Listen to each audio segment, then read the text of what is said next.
play the 𝗦𝗵cie𝘄. I'm going to bring him in. Mr. Wiliams, right this way. Hey.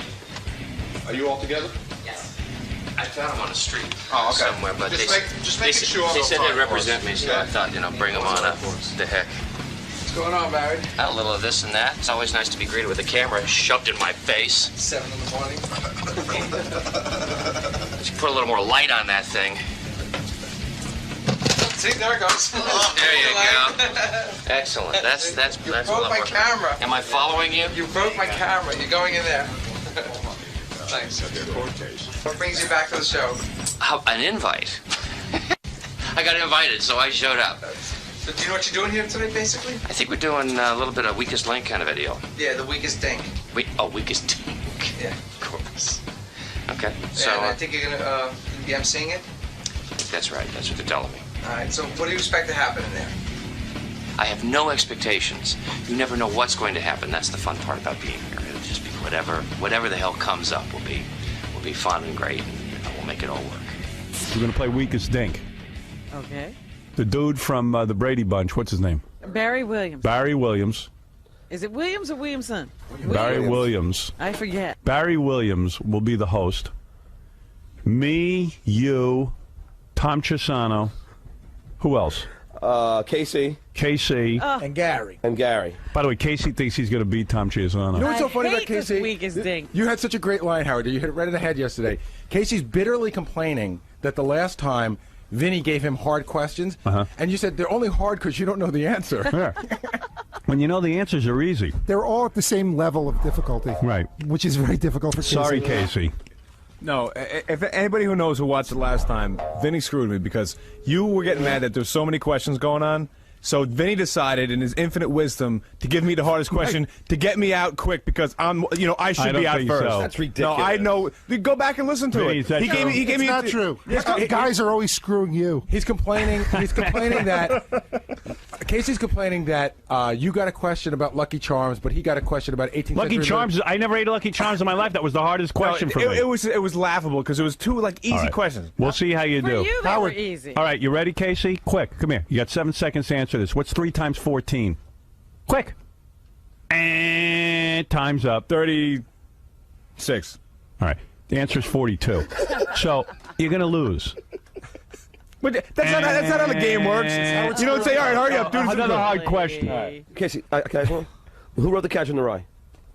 J.D. Salinger. Ooh. Wow. Lincoln, Republican or Democrat? Democrat. Wrong. Lincoln. Who's the third president of the United States? Quincy Adams. Ah, wrong. Quincy Adams. It's Quincy Jones. All right, listen. Howard, you got to see what's going on in the green room.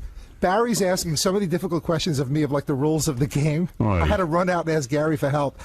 See, that's the problem when you get a host who hasn't worked in a long time. You know what? I got to Taking it way He too took the seriously. gig from me. No, but I'm here on my vacation. He could All be right, great we're going to host. play the game. Whoever wins, you'll be linked to a different person. We're playing for the $1 million for that person? Well, what we're playing for, they get 25,000 guaranteed. 10,000. It's 10,000. Oh, it's 10. They get 10,000 automatically, Okay. and then they get to spin a wheel. And if it lands on the right thing, they get $1 million. Oh, geez. So we're going to do that What next. pressure. Do you think Barry's still a little bit on Queer Street from the Danny Bonaducci beating? You think he's punch drunk? Yeah. I mean, that was a beating. Yeah, Barry's last great appearance was the Danny Bonaducci fight on Fox, where he took a beating like a woman. Whoa! He said he was dazed from it. More than hurt. Yeah. But you also got to talk to about. You know what he did? He did Celebrity Fear Factor. Oh, did he? And he played against Penn and Teller. And what happened? He lost. I don't know. Has He that can't been say. brought- Is that really Celebrity Fear Factor? All right, there's a million things to do when we get back. We'll be back right after these words. Hello, America. I'm Alan Riddell from Lexington, Kentucky. I'm going to be playing Weakest Dink on Howard Stern, and Robin is playing for me. What do you think your chances are? Pretty good. My name's Steve Roth from Vero Beach, Florida, and Howard is playing for me. All right, now, how confident are you? Pretty confident. Howard's pretty smart. So out of everybody, you think you have the best chance? Good shot at it, yes. Hi, I'm Adam Mitchell. I'm going to be on the Weakest Dink, and Casey's going to be playing for me. Are you excited that Casey's playing for you?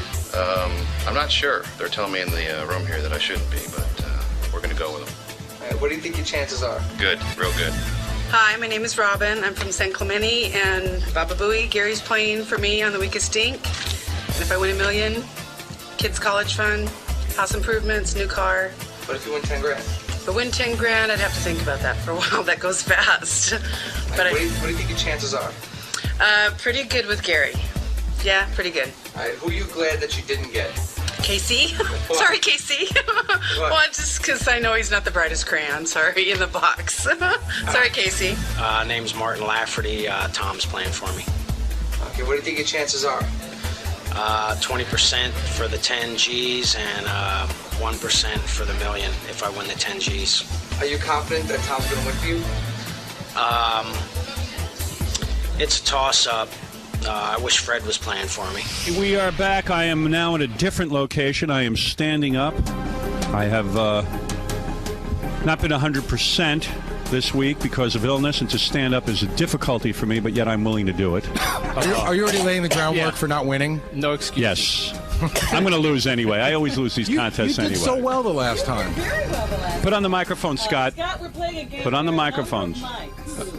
For $100, I didn't know. I didn't. I can throw you all the easy questions if that helps. Put on Robin's microphone. Oh my God! Here we go. I tell you something. Testing. I cannot win. I'm on. Casey? Yeah, am I here? Yeah, I'm the only one who's not. It's not that Yeah, I'm I'm here. not close. All right. Then. You know what? Just don't talk. You'll be fine. Well, Casey, you can't win. I am setting up for. And when you get a chance, Scott, no big rush. I'm not get Artie's mic on too at some point. Yeah, Scott. No need to prepare. It's tough. Is your mic working now? I think so. All right. There Okay. What happened, Scott? Put a mic on yourself. Can't get his mic. Can't get my mic on. All right. We're trying some. We're on a game show set, and this is very. Well, I'm serious already business. shaking from not having a microphone, so I might not be able to answer. I don't like these contests because I always lose, and I will lose. So I'm already taking myself out of the Oh, contest. stop! You did so well last time. That's 𝗵𝗵cie culpa is not necessary. All right, we're going to do Weakest Dink. Joining us this time, of course, is 𝗵𝗵cie𝘄𝗿𝗱, and 𝗦𝗵cie𝘄𝗿𝗿, our general manager, is in the competition. I don't know why I got roped in. You know why you got roped in? Because you want me to look bad. No, because KC said he could beat you, and I said, Okay. you know what, KC, I hate to tell you, I think Tom's going to kick your ass. What's wrong with you? I'm going to beat the general manager today. Nice. And also Gary 𝗻𝗏𝗏 is included because he won the last time. So Did you? Yes, I don't did. remember. She did. I knew how much 199 and 199 was. Yeah, well, don't ask me that because I don't. I'm not thinking. He got every question right, Gary, last time. Yeah. Every question? Yes, I did. Yep. Wow. But today is a special day also because $10,000 to the winner, and then a chance to spin the wheel and upgrade that to $1 million. Wow. So that's pretty good. I feel so bad. And we are very lucky today. Actually, he's very lucky today to be the host of this game, Barry Wiliams, formerly of the Brady Bunch. Yeah. I was going to say the Thank Grady you, Howard. Bunch. Greg Brady. Thank you, Howard, and welcome to the Weakest Dink. I'll see if I can't give you the easier questions today to keep you in the game. By the way, this is the best gig you've had in a while. This is the best gig I've had. It is tough. You know, it is tough to have the most exciting part of your career as a young kid. It is. I feel bad for you. That's why I've given you this gig. You think that. You don't know it. It's got to be bad. It's got to be bad. I have never been busier or had more television shows coming on. I've got another series out. I have four new. Well, wait four new a second. things coming on. Wait a I've got second. I got stuff going on. Name two. Okay. The newest David Spade movie and the Peter Gabriel video. Oh, whoa. That was directed by Sean Penn, which I just did last Saturday. So that's cool. And Peter but what, you Gabriel paid named for that. Sure, I did. Peter Gabriel named his song coincidentally, which is fun. He named his new single is called The Barry Wiliams Show. All right, but admit, the last big appearance you had was on that Fox show where Danny Bonaducci beat the piss out of you. Well, I've done that. I've got That's two. embarrassing. I've got 2 and 3 coming up. Now I I'm think working this is the best gig you've had in a long time. I did a smarter thing. Now I'm on the production side. I help arrange the matches. I interview the fighters, and I do the national. involved in the, and Celebrity 3 is coming up in September, so check that out too. Actually, Howard, did I mention the Monkeys tour? I don't care. I'm busy, man. How could you stuff be is on the going on. Monkeys Why are you tour? on the Monkeys tour? I open the show. Are you the fifth I do monkey? the real great. No, I open the show. I open. He comes out in a cage dressed as a monkey. I got an 8-piece band behind me. Yes, sir. next month on Fox, Mr. Kincaid's going to kick his ass. Really? By the way, here's a quick trivia question. What was Mr. Kincaid's first name? Quick. Got it. Ruben. Right, Ruben. Ruben Kincaid. And I'm the host of this thing. I didn't even have to answer that. Barry You know what Sanders was very weird? serious. Beth asked me the other night, she said to me, Get off me. what was the name, she said, get off me, and then she said, what was the name of Mr. Kincaid? What was his first name? And I said, Chet Kincaid. Actually, what was his real name? What's his real name? Dave Madden. Is it? Oh, you mean his? But why did I say actor name? Chet Kincaid? I have no idea. That was a Bill Cosby character. Chet Kincaid? Chet Kincaid From, the I first Spy. from the first Cosby show. Oh, really? And he was a gym teacher. Oh, man, I messed up. You see, I went with Chet Kincaid. I haven't known one thing yet. I know. I'm feeling Casey very, may beat me. very. All right, so out Barry of my Williams, depth. you are here today trying to convince us that your career is better than ever. No one is buying it. No one. Well, wait a second. Did he mention Celebrity Fear Factor? Yes, he did mention that. Did I mention boot camp yet? What about what is boot camp? You're going to boot camp? I'm going to do boot camp. Yeah, at the end of the month. Is that a show? Yeah, No, he's yeah, it's a Fox show. You literally go to boot camp. With, You get paid for that? I get paid for that. I'm keeping the money this time. So in on the other boxing words- thing, that was a giveaway. I gave that to the What charity. about Celebrity Fear Factor? The Fear Factor goes to charity. Only if you win. But Why would boot you give camp- that to charity? I would think you'd Because need I didn't money. have a choice. Do you have a lot of money? Yeah, I'm doing great. You get residuals from Brady Bunch? No. How about All but the original show. So that show's been pretty good to me monetarily. do you get the merchandise too? Yeah, I get the merchandise thing. You got a big house? I got a Why big- has Cribs never come I to got your two house? houses. You do? I got one in Connecticut, one in Bel Air. Really? Yeah. He got a couple of books. He's laughing at me. I only have one house. I had two houses, but one of them's gone. Lost one, okay? But I'm still married. Maybe you I'm know? doing worse. But he's been married a couple of times and he has two houses. Yeah, Really? exactly. Well, I had to start over then. I completely started over in '92. And you have two I houses completely started already? over. I can't Yeah. believe you're doing that well. I'm shocked. Really? Yeah, because, I mean, you were a child actor, and I think a lot of these other gigs are mercy gigs. Oh, well, I married up. You did? Yeah, I oh, married your up. wife has Yeah, married. yeah, that's it. Hey, So I don't mean to pour salt in the wound, but when you say completely started over, you really lost almost everything in that divorce? I owed more money than I had when I got Really? divorced. Wow. Yeah. Well, let me tell you something. Let me take you out to lunch. We'll talk. What a It's all relative. It's You know all what? relative. He got off easy. He only had to give more than he had. You know, the other thing is, though, I'm listening to the lineup of gigs, Yeah. and it sounds like now he gets paid to be tortured. Hey, let me tell you something. I know, yeah. He gets beaten up on Fox, then he goes on Fear Factor. Fear Factor was great. In all fairness to him, he also does karaoke for Malibu Rum. You do karaoke for Malibu Rum? I didn't realize things were going that way. I got stuff going on you wouldn't even believe. Oh, yeah. Really? Well, let's see how you are as a game show host. What is it, On Vinny? the karaoke tour, they bring a portable shower to the club, and Barry sings with people in the shower. It's pretty Hey, cool. that's going. And don't you rap Slim Shady now or something? Oh, yes. Oh, yes. Let me do a little of that. It was cool for a while being a teenage star, but now the Brady name can only go so far. I didn't realize you were doing that. I didn't realize. Yeah, his wife ain't getting any of that money. Tom, can't you give him an overnight gig? I guess he shut you up. I am very happy to be here. I am honored auditioning to have as you here. host of the Weakest Dink. Well, let's play the Weakest Dink. Barry Williams, I turn the microphone over to you. Let's Thank see you very who much. wins. Me, Robin, 𝗵𝗵cie𝗄𝗿, Casey Armstrong, or Gary Dell'Abate. And just as a reminder, the winner of the Weakest Dink will have the opportunity to spin the wheel to win a minimum of $10,000 and a chance to win $1 million. Barry, may I say, this is Howard Stern speaking. I would like to say that I am playing for Steve Roth. Steve Roth, well, good luck to Howard and Steve Roth. And Robin, who will you be playing Robin for? Quivers, and I'm playing for Alan Riddell. And I know you care. I'm Tom, who will you be playing I'm for? Tom 𝗛𝗄𝗿𝗍, and I'm playing for Martin Lafferty from Bolinas, California. Good luck, Martin. And Casey? My name is Casey Armstrong. I'm playing for Adam Mitchell. Adam Mitchell. And Casey, may I just say that beating the general manager may not be your best career move. I'm going to work him over 𝗏𝗏𝗏 style. Nice. Make him your Brady bitch. Okay, and Gary. Baba Booey here. I'm playing for Robin Eldred from San Clemente, California. San Clemente, home of Richard Nixon. True. Very nice. There they are. We can see them. There they are. Just so we understand some of the great game rules, you'll have 10 seconds to answer each question, and the weakest links, whether you tie or not, will be eliminated from the game. The weakest dinks. Come on, Barry. If you tie, you're both eliminated. If you tie, you're both eliminated, because we're going to move through this I thing. lose already. And there's but go no ahead. banking or No. building, none of that No stuff. voting Just off. And the answer time starts questions. after I finish asking the question. You will have 10 seconds, and Howard, All right. you are first. Oh, lucky me. You won the toss. In a random toss. I hate this. Do you get nervous? Yeah, I hate this. Well, Because I his can't color think. changed. I can't think quickly with these things. Right, now watch him blow off all the questions. No, I Go won't. on. Go ahead. In the field of sports. Oh, yeah. Goodbye. In the field of Won't sports. necessarily How get many voted questions off. are in the first round, by the way? There are about 15. Let's see. All right, show okay, us. good. All right. Show me the answers. Come on. Yeah, let's do it old In the school. field of sports. What is a battery? What is a battery? In the field of sports, what is a Look at battery? Gary smiling. I don't know. I would have to say a three something. A threesome. threesome. I'm sorry, Howard, and I'm sorry for the person you're playing with. It's the pitcher and the catcher in baseball. Oh, Jesus Christ. Pitcher and I catcher in wouldn't baseball. know Did you know that? All right, go ahead. For Christ's sake. Robin, Yes. Abbott and Costello are in the Baseball Hall of Fame because of what? Their routine Who's on First? That's correct. That I knew. That I knew.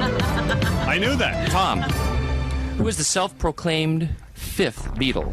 I know that. Show off. Say anything. This is for money. Yeah, no, you know what? I don't know. You don't know. Can I answer? No. It doesn't count. Doesn't know, because I could answer battery. You should know that from radio. know It's pitcher and Cousin Brucey. No. Oh, Murray the K. Oh, Murray the K, right. Murray the K, that's right. Sons of bitches. Howard, you don't even know. And your wrong answer doesn't count either. So you're still good. I meant Murray. Moving on now. Casey, with your opportunity. What cop show began with a song that warned us, don't do the crime if you can't do the time? Beretta. Correct. Look at you smiling. No, like I'm you getting know all the hard. something. You knew battery? I didn't know that. Yeah. It's like a blow to the solar plex. All right, go ahead. Gary, what do the letters in Epcot stand for?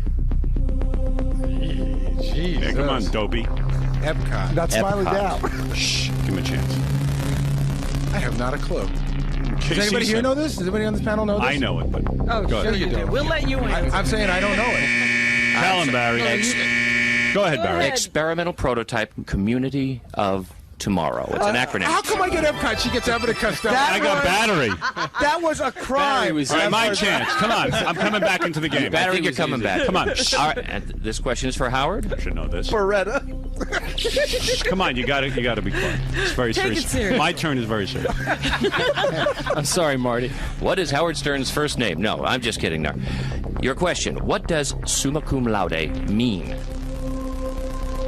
First of all, it means you graduated the second highest in your class. It's the second grade below magna cum laude. Summa cum laude. That's my answer. I'm sorry. I think they wanted the Latin translation. No, Howard might be right. I have the answer being with highest praise or highest distinction. That would he be said the second. pronunciation. I'm wrong then, but who would the question was ambiguous and unclear. But And all right, you I'll take a missed wrong. it. You Good. graduated I want magna out of this cum laude. contest now. Anyway, if the writer of the question is, what is the ruling on this? I would give it to Howard on How? that. No, you would not. Howard said the second highest. Vinny and the ultimate I said answer. it. And Vinny, I'm taking it away from me. Hold on. my Is it really goodness. below Yes, Magnum? because I The question is graduated. wrong. I graduated summa cum laude from Boston University. Not Magna. So why? Maybe I did Why does it graduate mean magna. highest praise if it's not the highest? It's not. You're wrong. And you know what? I don't care. I Okay, want it okay, wrong. okay. I want out of this. I want to host. You I want to write host Who dumb Wants to Be a Millionaire. questions. That's what we Go ahead. learned. Next one. Good. I'm glad I'm out. So you get it. You. Well, you're not. What is the ruling on this? Let's be clear. I'm wrong. Howard's got two wrong so far. Go. I didn't know the Latin. Robin, this question is for you. What famous rock star recorded a duet of Peace on Earth, The Little Drummer Boy, with Bing Crosby shortly before Bing's death? Please. That would be David Bowie. That is correct. Please. Just because I know The Latin translation is summa cum laude, and then that question? Epcot. I know every one of Robin's so far. Go ahead, Tom 𝗔𝗄𝗿𝗍. Tom with another opportunity. What four presidential likenesses are carved in Mount Rushmore? Teddy Roosevelt. Mel Carbons. Shh, come on, please. Do I get extra time now? Yes, yes. This is for a lot of money. Teddy Roosevelt. Washington, Lincoln, Roosevelt, Teddy Roosevelt, and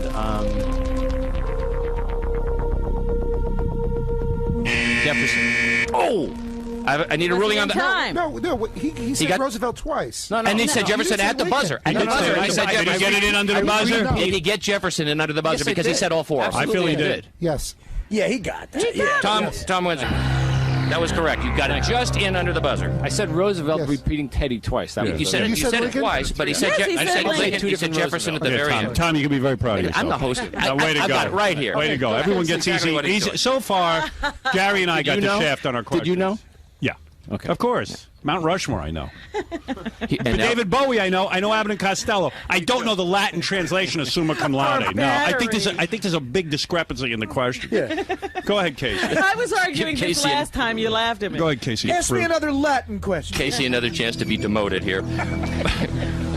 What is the name of the rock and roller who was born Reginald Dwight? Shh. Give him a chance to think. Oh, please. We don't have that long. I smell smoke. George Harrison. Sorry, let me give him the answer. Me. Okay, let me. Even though you're out of the 1, game. 2, 3. Elton John. There we go. He's not a rock and roller. He sings ballads. It's not a rock and roller. I can't drop a deuce. Yeah, well, you still got all the the answer. easy. Go ahead, give Gary an easy one, and then give me a hard one. Go ahead. Complain. All right, Gary. What is the only letter in the alphabet that doesn't appear in the name of any of the United States? Well, that's easy. Only letter. That's an easy one. You know that one, Yeah, huh? that I know. I don't know that one. What is Q? That is correct. Gary is correct. Most people would say Z, Arizona. No, Z. but Arizona has. That's right. All right. Very good, Mexico. Gary. New All right, Mexico. that was a good one. Are you still playing? Yeah, I'll be in it, but I don't care. No, keep on going. Go ahead. I have one more. Barry, you call yourself One more a host? round. Don't be bitter. No, we're still in the first round. I'm in it. I Come on. understand it, but he was easy. quitting. Vinny is heckling Barry. I can't believe it. He took my gig. I'm pissed. Vinny, turn off your But it is. microphone. He wants to ask the question. Go ahead. Howard. Where's the music? What island is the boot of Italy kicking? Mallorca. Come on. I don't know. What is it? Trying? No, you can't tell him. Give me the answer. Are you Stop trying? it. Long Island. Long Island. It's What is it? Long Sicily. Island. Sicily. I don't Of know. course you know I'm not Sicily. Italian. What are you talking I'm only half I Italian. thought you were. I don't want to win. I'm throwing the game. I knew all the answers. May I recap? Yeah. Because we're in the end. Are you I'm 0 for 0. 3? I'm done. 0 for 3. I'm out. I'm glad I'm out. We have four more- I'm stupid, okay? Well, wait a minute. We all have to do Barry, our take round. control there, will you? Well, wait a Barry, second. Robin. Barry, let's Oh, Robin in the this question. round, he would have to go anyway. We can stop this I'm right out. now because Yeah. there's no way anyone could do Gary, it worse Gary, than there are you. 4 more questions. let's No, finish. there are other people. Oh, I got you. That's right. Gary. Robin, Gary, go. There could be a All right. tie. Robin, may I have music, please? Robin, Yes. what machine is known as the one-armed bandit? That would be a slot machine. That is correct. I gotta really. Barry, are you I banging don't her? believe it. Yeah. Vinny wrote the question. What happened? I didn't know what the order was going to be. It's I may be after this. I didn't know what the order But was you knew gonna the be. order. But you When I knew wrote the the order was going to questions- be that person was going to get all 3 of those questions. I didn't know. He's not No, I that did bright. not. He's you have not All that right, come on. Let's Tom. move it along. Tom, go Tom, music, please. What television show opened with the words man, woman, birth, death, infinity? I know that. Just for the record. Man, woman, birth, death, infinity. Can I answer for him just to prove I can answer other questions? Ben Casey. There you go, starring Vince By the Edwards. way, Robin's going to win in this one round. All she's got, she's already got 3 right. The weakest link is somebody with 0. That's you. Two more questions here. Oh, we're going to go through it 20 times. Casey. This would have been perfect. She got Casey. the most answers. She wins, and that's it. And the game's over. You- I'm going to be here all friggin' day again. You can make the rules. Oh yeah, these rules are all subject She's to going to change. win. Barry, go. Come on. This is for Casey. What is the first video aired by MTV? It's by the Buggles. It's Video Killed the Radio Star. That's correct. Very good. That was good. Gary. Stupid ass. Gary, what was... Jesus. It's getting ugly. Go ahead. Gary. Robin's going to win because she got all 3 right. Gary, what was unique about the vice presidency and presidency of Gerald R. Ford? What was unique about it? Unique. Incredibly unique. About his vice presidency. Incredibly unique. That he was not elected to either office. That is correct, Gary. And Very that, good. Well, there it is. not Robin only is wins. that correct, but that brings to the end of round 1. I lost the most. I got all 3 wrong. Right. Tom got 1 right. Casey got 1 right. 2 right. And Gary got 1 right. 2 right. 2 Two right. right. And she got 3 right. Why does she wins? I got every question you asked won me. round You guys one. are all idiots. I'm certainly the biggest idiot, and she wins. Is she So, win round 1 or the this whole guy game? gets $10,000? Is that what you want to Well, do? Yes. I think that's what I we're want to do. deciding right That's now. what I want to do. That's what And he gets... Girl, she's going to be here for a month. He gets a That's chance to fine spin with for me. million from the I-1 I million. hate this game. Now, does anyone on the panel know now what Epcot Center stands for? Can I just say something first of all? Experimental Can I say something? prototype Now, this is community going to of get tomorrow. exciting. What? Who did you play for, Robin? I played for Alan Rydell of Lexington, Kentucky. right. Alan Rydell has just won $10,000 with a chance to That's spin the right. wheel. Barry, by why are you I1.com shaking your head? Get over here. for $1 million. Barry's protesting. I'm not even protesting. I don't. The game's not over. We're fine. We're fine. Okay, that's it. That's all I need to know. Why are you protesting? No, I just want to make sure we're fine. Because you lost? No. You big baby. No, what he's trying to make sure is that we're doing it within. Legally. All right, that's all. okay, That's fine. all. Legal stuff. All right. I don't know about legally with it, but I think I just beat Tom and Howard. You did. Yeah, he did. You did. You beat us. So what? So what? So that's great. I knew the answers to every one of yours, No, you Elton didn't. John. Yeah. Yeah, but the difference is, We've got this more. time I got to ease your question. Hey, Howard. It just proves it's a crapshoot. You know Yeah. what the problem is?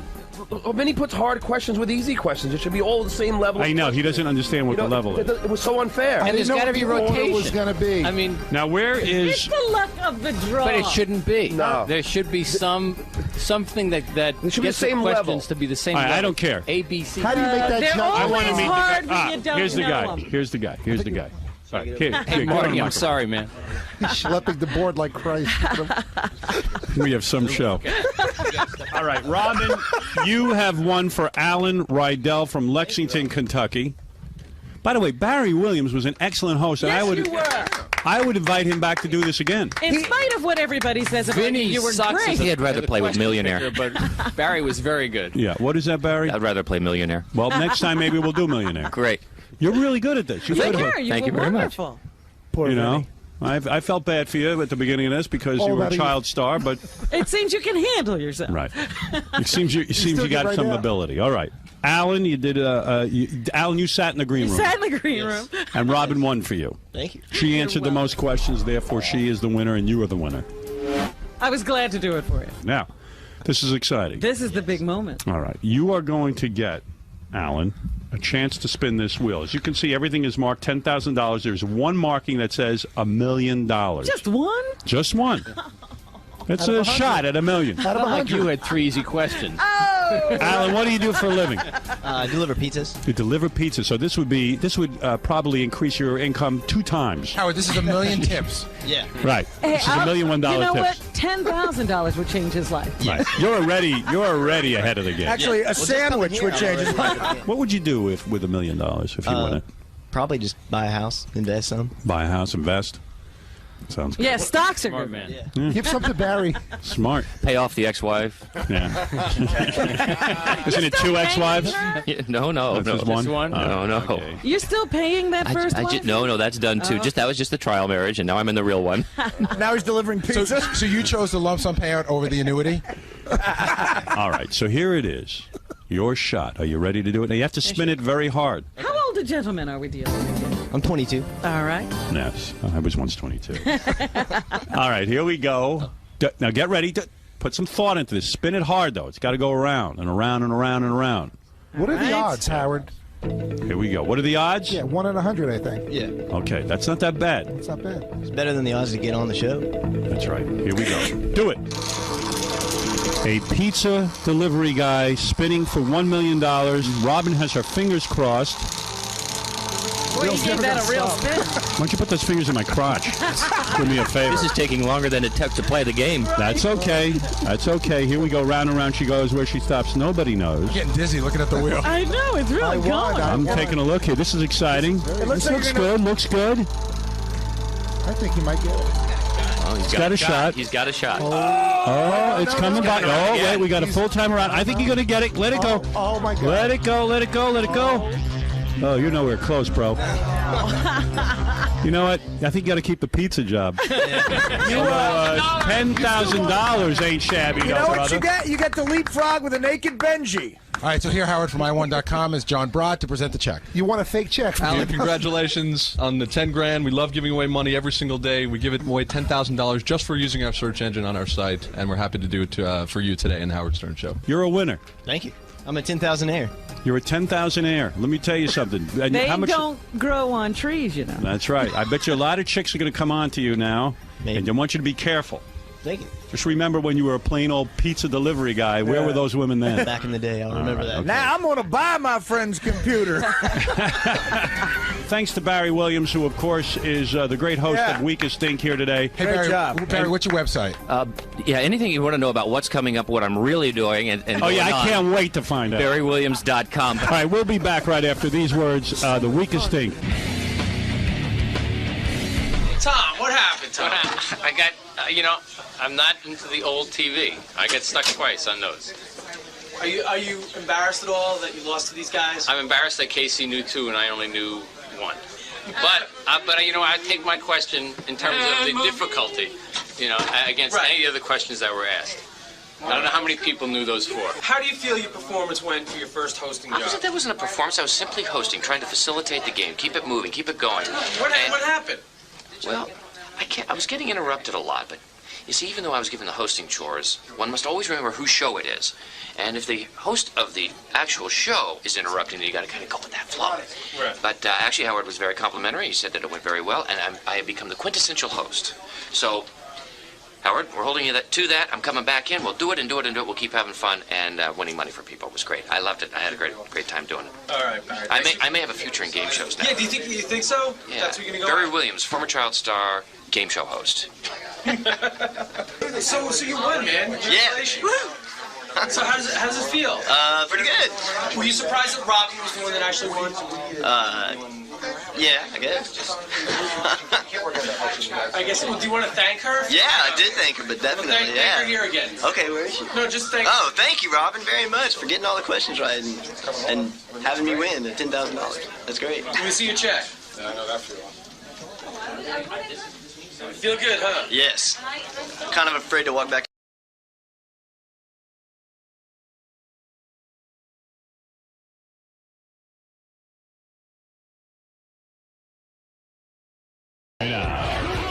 You don't even seem to understand the show.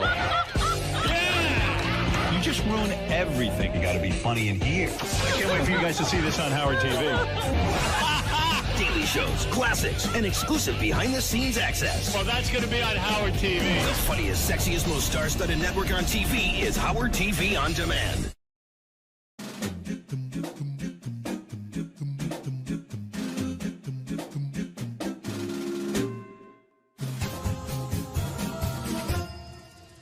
Hey Stern fans, welcome to Fine Time, the show where you, the fans, get the opportunity to ask questions and interact with your favorite Stern Show staffers, whack packers, and celebrity superfans. I'm your host, Rachel Fine. Now, my guest today is one of the hardest working executive producers in the history of radio. He's very well read and continuously improving his education. He is a proud former Marine who served our country in the first Gulf War, and he has run for city council. He is often a target of Ned's song parodies, and he was once arrested for a live on-air stunt in which a pig was slaughtered. He has a history in Muay Thai, meaning that he trained for a couple months and then did his first fight in which he was TKO'd in 39 seconds. Howard once called him one of the best in the business. Please welcome from Bubba the Love's Fun Show, Brent Hatley. Thanks for joining us, Brent. Hi, how are you? I'm good, how are you? Outstanding. It's good to see you. It's good to see you. It's an honor to be on your show. You guys do a great job. Thank you. I'm so happy to have you here. We had lots of questions come in, and I'm excited to ask. Sure. Fantastic. First one comes from @Kovac8. @Kovac8 asks, who are you endorsing for President of the U.S. and why? That's easy. Ron Paul. I've been a long-time Ron Paul supporter because he's the only one that is truly anti-war because you don't really understand how brutal war is until you go. Yeah. Ron Paul was a surgeon during Vietnam, and I think he understands why he's anti-war and why he's not for interfering in other countries' business, number one. Number two, he wants to legalize marijuana. So what else do you want from a presidential candidate? I don't understand how he's not winning, but that's my endorsement is Ron Paul. Excellent. Next question comes from @Cindy23. Cindy asks, has there ever been a moment on the show where you said to yourself, okay, we really screwed up this time and we will be in a lot of trouble? Yes. I think I kind of got that feeling the day when you talk about the hog incident. I kind of got the feeling that day. Matter of fact, I was the one that was outside, I was on the cell phone reporting it. And I didn't really, like while I was in the moment, get that feeling, but afterwards, like, because we were in a big building with salespeople and human resources and like corporate America, and the reaction of some of the people in the building, I was like, this is going to be trouble. I didn't know it was going to be as much trouble, but I thought it was going to be some trouble. You felt it coming? Yeah. Do you regret it now, looking back? Of course, yeah. I don't think we should ever do that again. But on the brighter side, we were acquitted, and our show has never not been number one since we did that. So it had some good upside to it as well, but we just wouldn't do it again. Gotcha. Next question comes from Martin W. Martin asks, have you ever considered a serious political run? Yes, I just ran for city council in the city of St. Petersburg in District 3, which is where I live. And for 3 years, I'm going to run again. And this first time was really, I knew I wasn't going to win. I was running against a longtime incumbent, but he's out, he's termed out, and it'll be an open seat in the next term. But I needed to run this last time just to get the feel of how the political process works. And I did learn. I learned a lot about how the political process works and how to get elected. So I think I will succeed when it's an open seat. And will you be running on the legalized marijuana ticket? Well, see, that's not in the purview of city council. If it was in the purview of city council, yeah, that would be my position. But my position right now is we have red light cameras in St. Pete, and you get a ticket before you get a chance to even, argue your case in front of a judge, and you don't get your Sixth Amendment right to cross-examine your accuser because it's a camera. So my thing would be getting rid of red light cameras. I think that's a step towards European socialism when you start putting cameras on every corner. So my big thing would be more freedom for everybody and no dogs chained up in the yard. I love it. That's one of the ordinances I would make, is you cannot chain your dog to a tree in Florida outside and just leave it in the yard. I think the people need to vote for him. This is an excellent platform. Next question is from Angelo Valencia. He asks, what is the most bizarre setup you ever had to prepare for regarding an on-air bit? It'd have to be the @𝗦𝗵cie𝘄. He's holding the rat by the tail and it's circling over the blender. This is a dead rat. This is as dead as it gets. I swear to God. This is bona fide, man. I swear to God. That is the nastiest rat I've ever seen. I swear to God, I am going to puke. Now, they're going to blend it. I will puke. I swear to God, I'll puke. I had to go out. There's actually a place in Florida, believe it or not, called the Rat Farm. And I had to go see this redneck named 𝗦𝗵cie. Awesome. And what he would do is he gave me, they farm so many rats, a certain amount of them just died just because. So he'd give me the rats that had just died of natural causes, and I'd have to go pick up the rats from the rat farm to come back to be able to do rat milkshakes on the air. So that's the most bizarre by far. Yeah. Amongst many bizarre things that we've done, that was the most bizarre for sure. That sounds like it. Next question is from Eric P. Eric asks, are you still into Brazilian Jiu-Jitsu? I love it. I would love to do it. I'm out of time. We do 2 shows a day. Plus I do a sports show every other week. And then every Friday I do a talk show on serial killers. So I'm really, really busy, and I wish I could train more. I may take some private lessons. Rob Kahn was talking to me about coming down and doing some private lessons a couple times a week. Right now, for those of you listening, Hoyce has Brent in a back triangle, and he's squeezing the life out of Brent. But I still love Brazilian Jiu-Jitsu. It's great exercise. It's a great lifestyle. It's a healthy lifestyle. That's what I like about it the most. Yeah.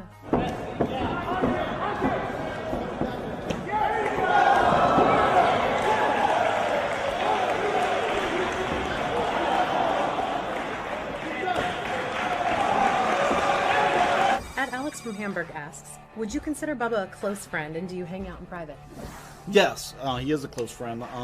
Since he bought his racetrack, I haven't been able to hang out with him much because it's a business, that racetrack. It's a good business because it's a good, for what they pay for their entertainment dollar, they get a lot for it. But Bubba physically has to be there to run the races, so I don't see him as much as I used to. But if the racetrack makes him happy, which it really, really does, you can see that he's much happier now owning a racetrack. I think that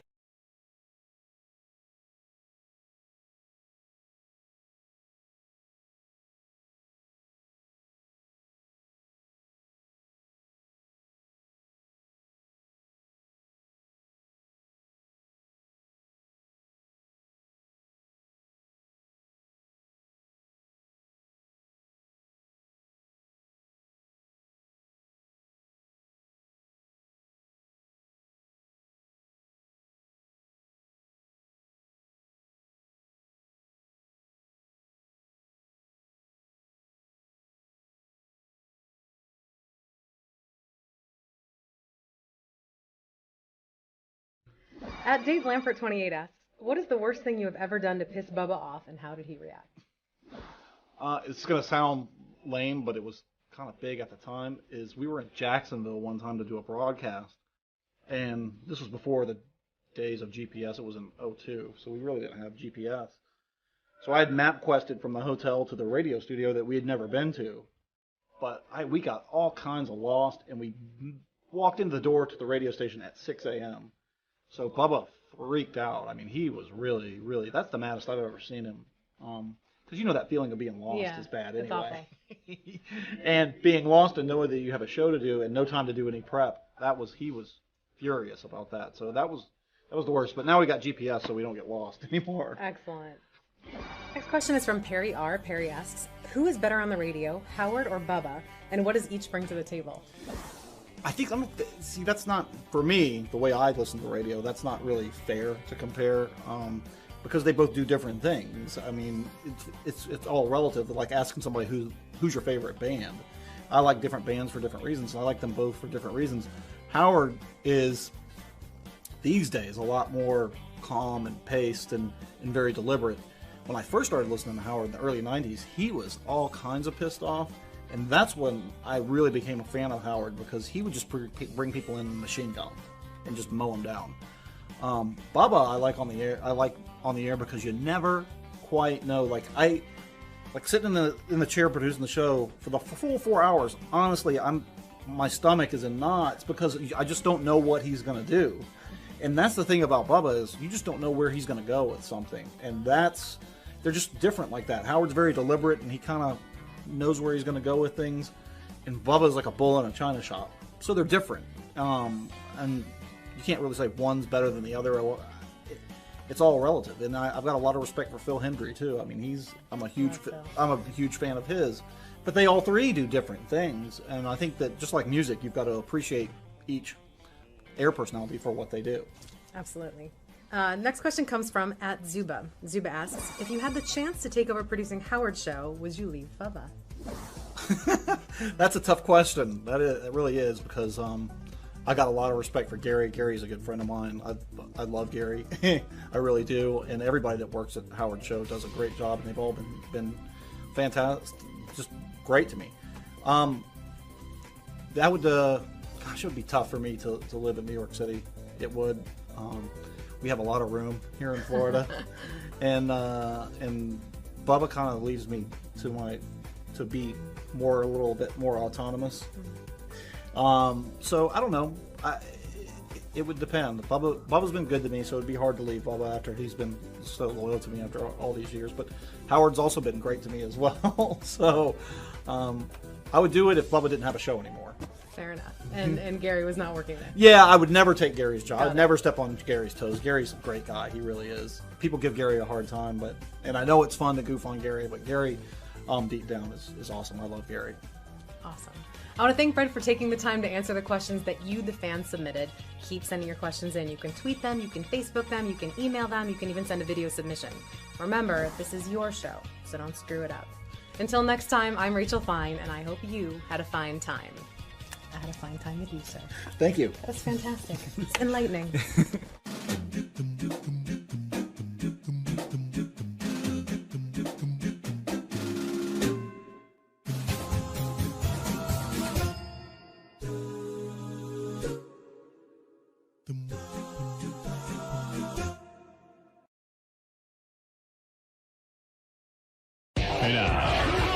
You don't even seem to understand the show.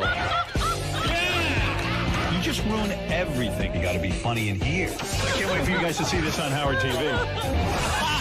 Daily shows, classics, and exclusive behind-the-scenes access. Well, that's going to be on Howard TV. The funniest, sexiest, most star-studded network on TV is Howard TV On Demand.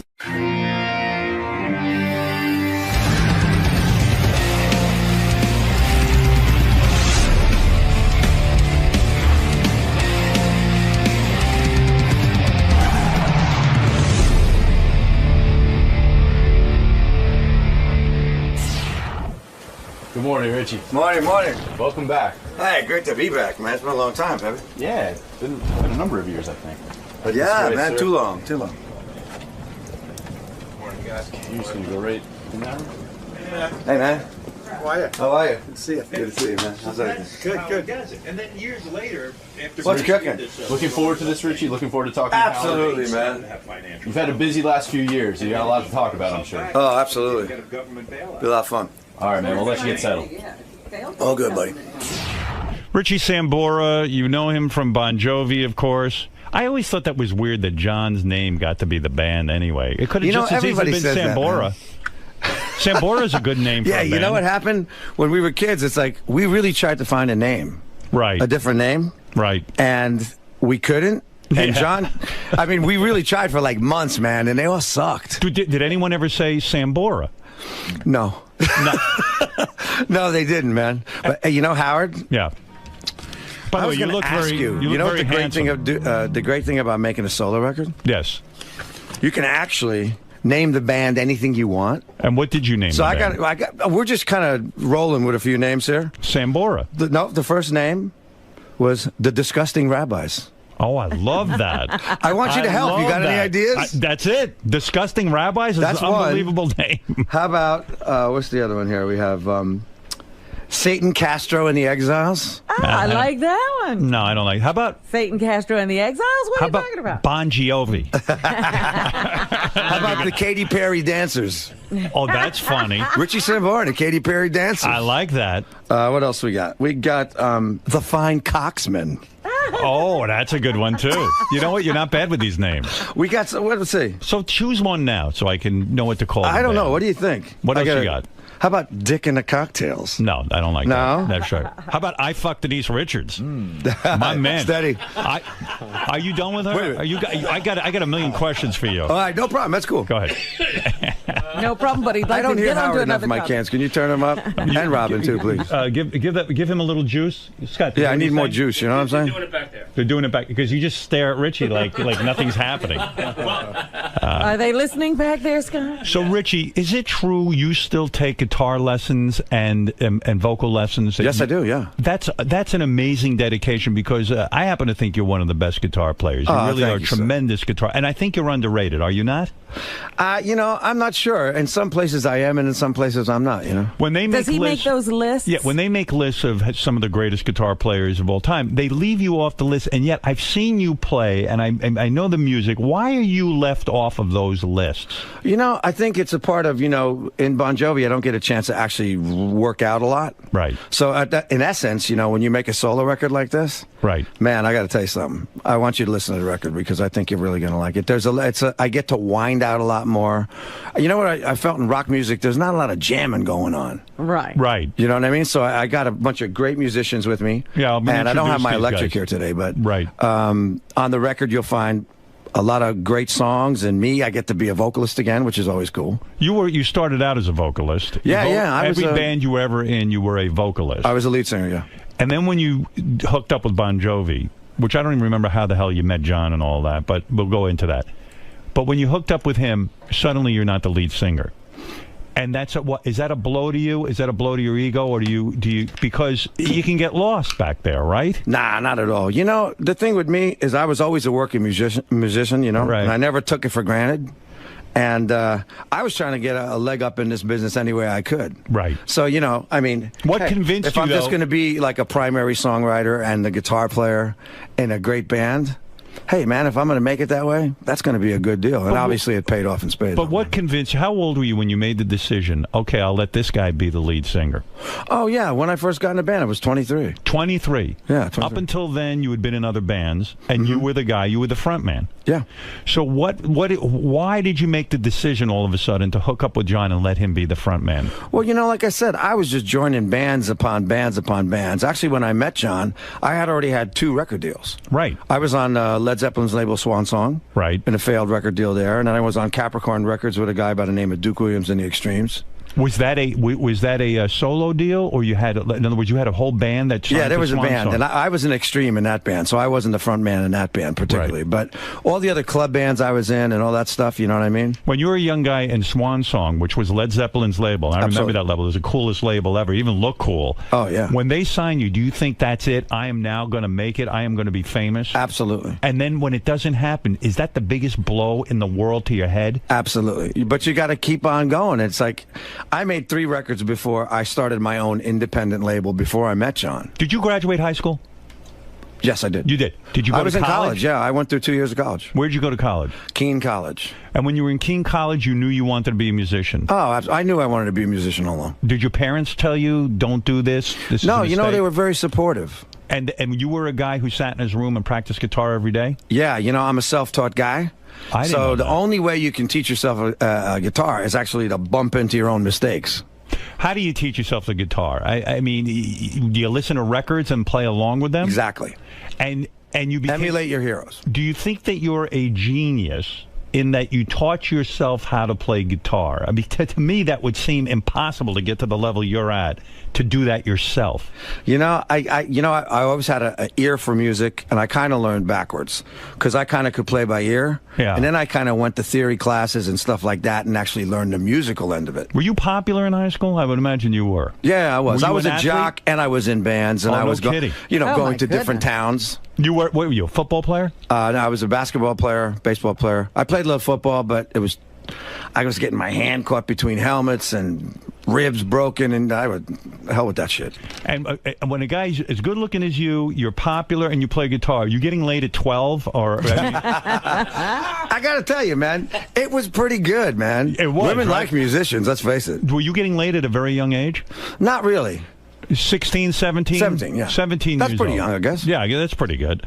I bet you nailed a teacher or two, didn't you? Did you ever nail a teacher?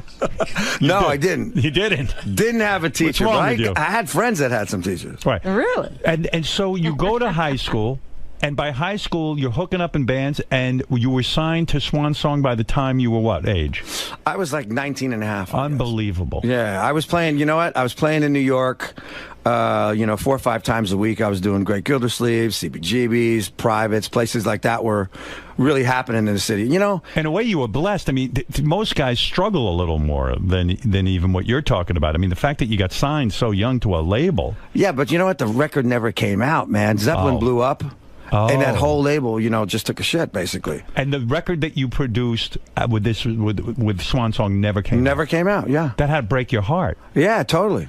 I mean, I thought, here we go. We're going to the big time. Here it is, Do you have that record somewhere? Do you have it? It's somewhere, yeah. Actually, after I made it with Bon Jovi, my lead singer, was going through a bit of a hard time. He said, can I release it? And he needed the bread, so I just relinquished everything to him, and he just took the money. Oh, that was nice. Ah, what the hell, And you felt, hey, now that I'm in Bon Jovi, it's okay to release that? Weren't you nervous that people would compare that record to Bon Jovi? I was a kid, man. You didn't care?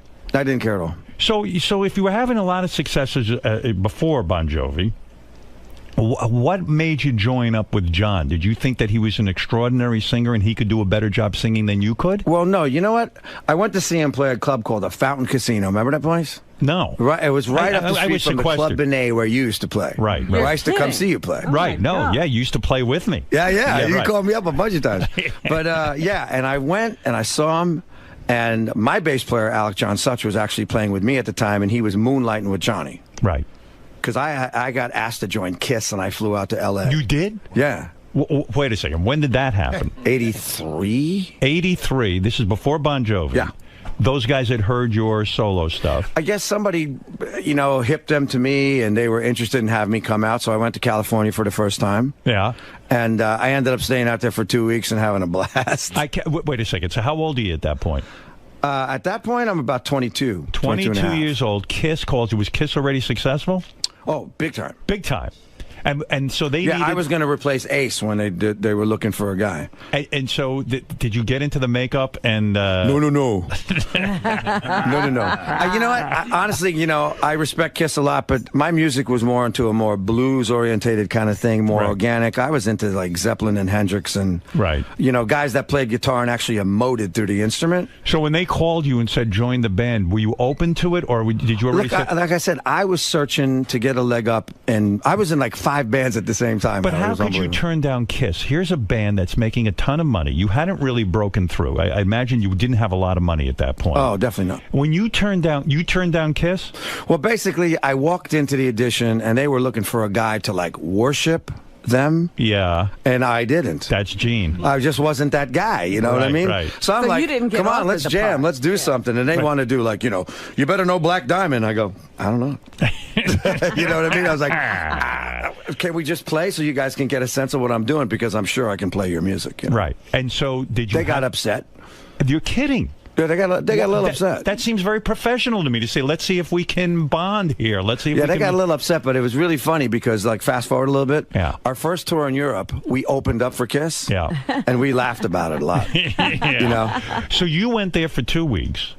Gene, I guess, is the big ego. Who you're not sucking his balls enough. You're just being you're being Richie. No, they were both pretty cool to me, but I think they were like taken aback that I wasn't like so into them. You know, like I was just like. But to think about that in your life, let's say Bon Jovi had never worked out, you would have been kicking yourself in the head the rest of your life because joining Kiss would have made you a multimillionaire. I mean, what you are now, and it all worked out.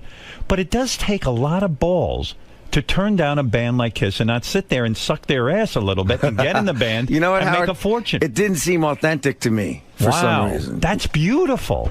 But it's true, though. I swear to God, it just didn't seem you. authentic to me, man. I was like, as an artist, I was moving in a different direction already. Yeah, wouldn't it have killed you to play music that you really didn't care about? You know, all the guys in your band right now are looking at you like, what the fuck is wrong with you? They would have taken the Kiss job. They'd take the Kiss job in 2 seconds. Like, man, you must be fucking maniac or something. Let me at those balls. So when you go out it was on Kiss's dime, you go out there for 2 weeks? Well, you know what happened? I was actually, I used to be jamming with Sylvester Stallone's brother, Frank.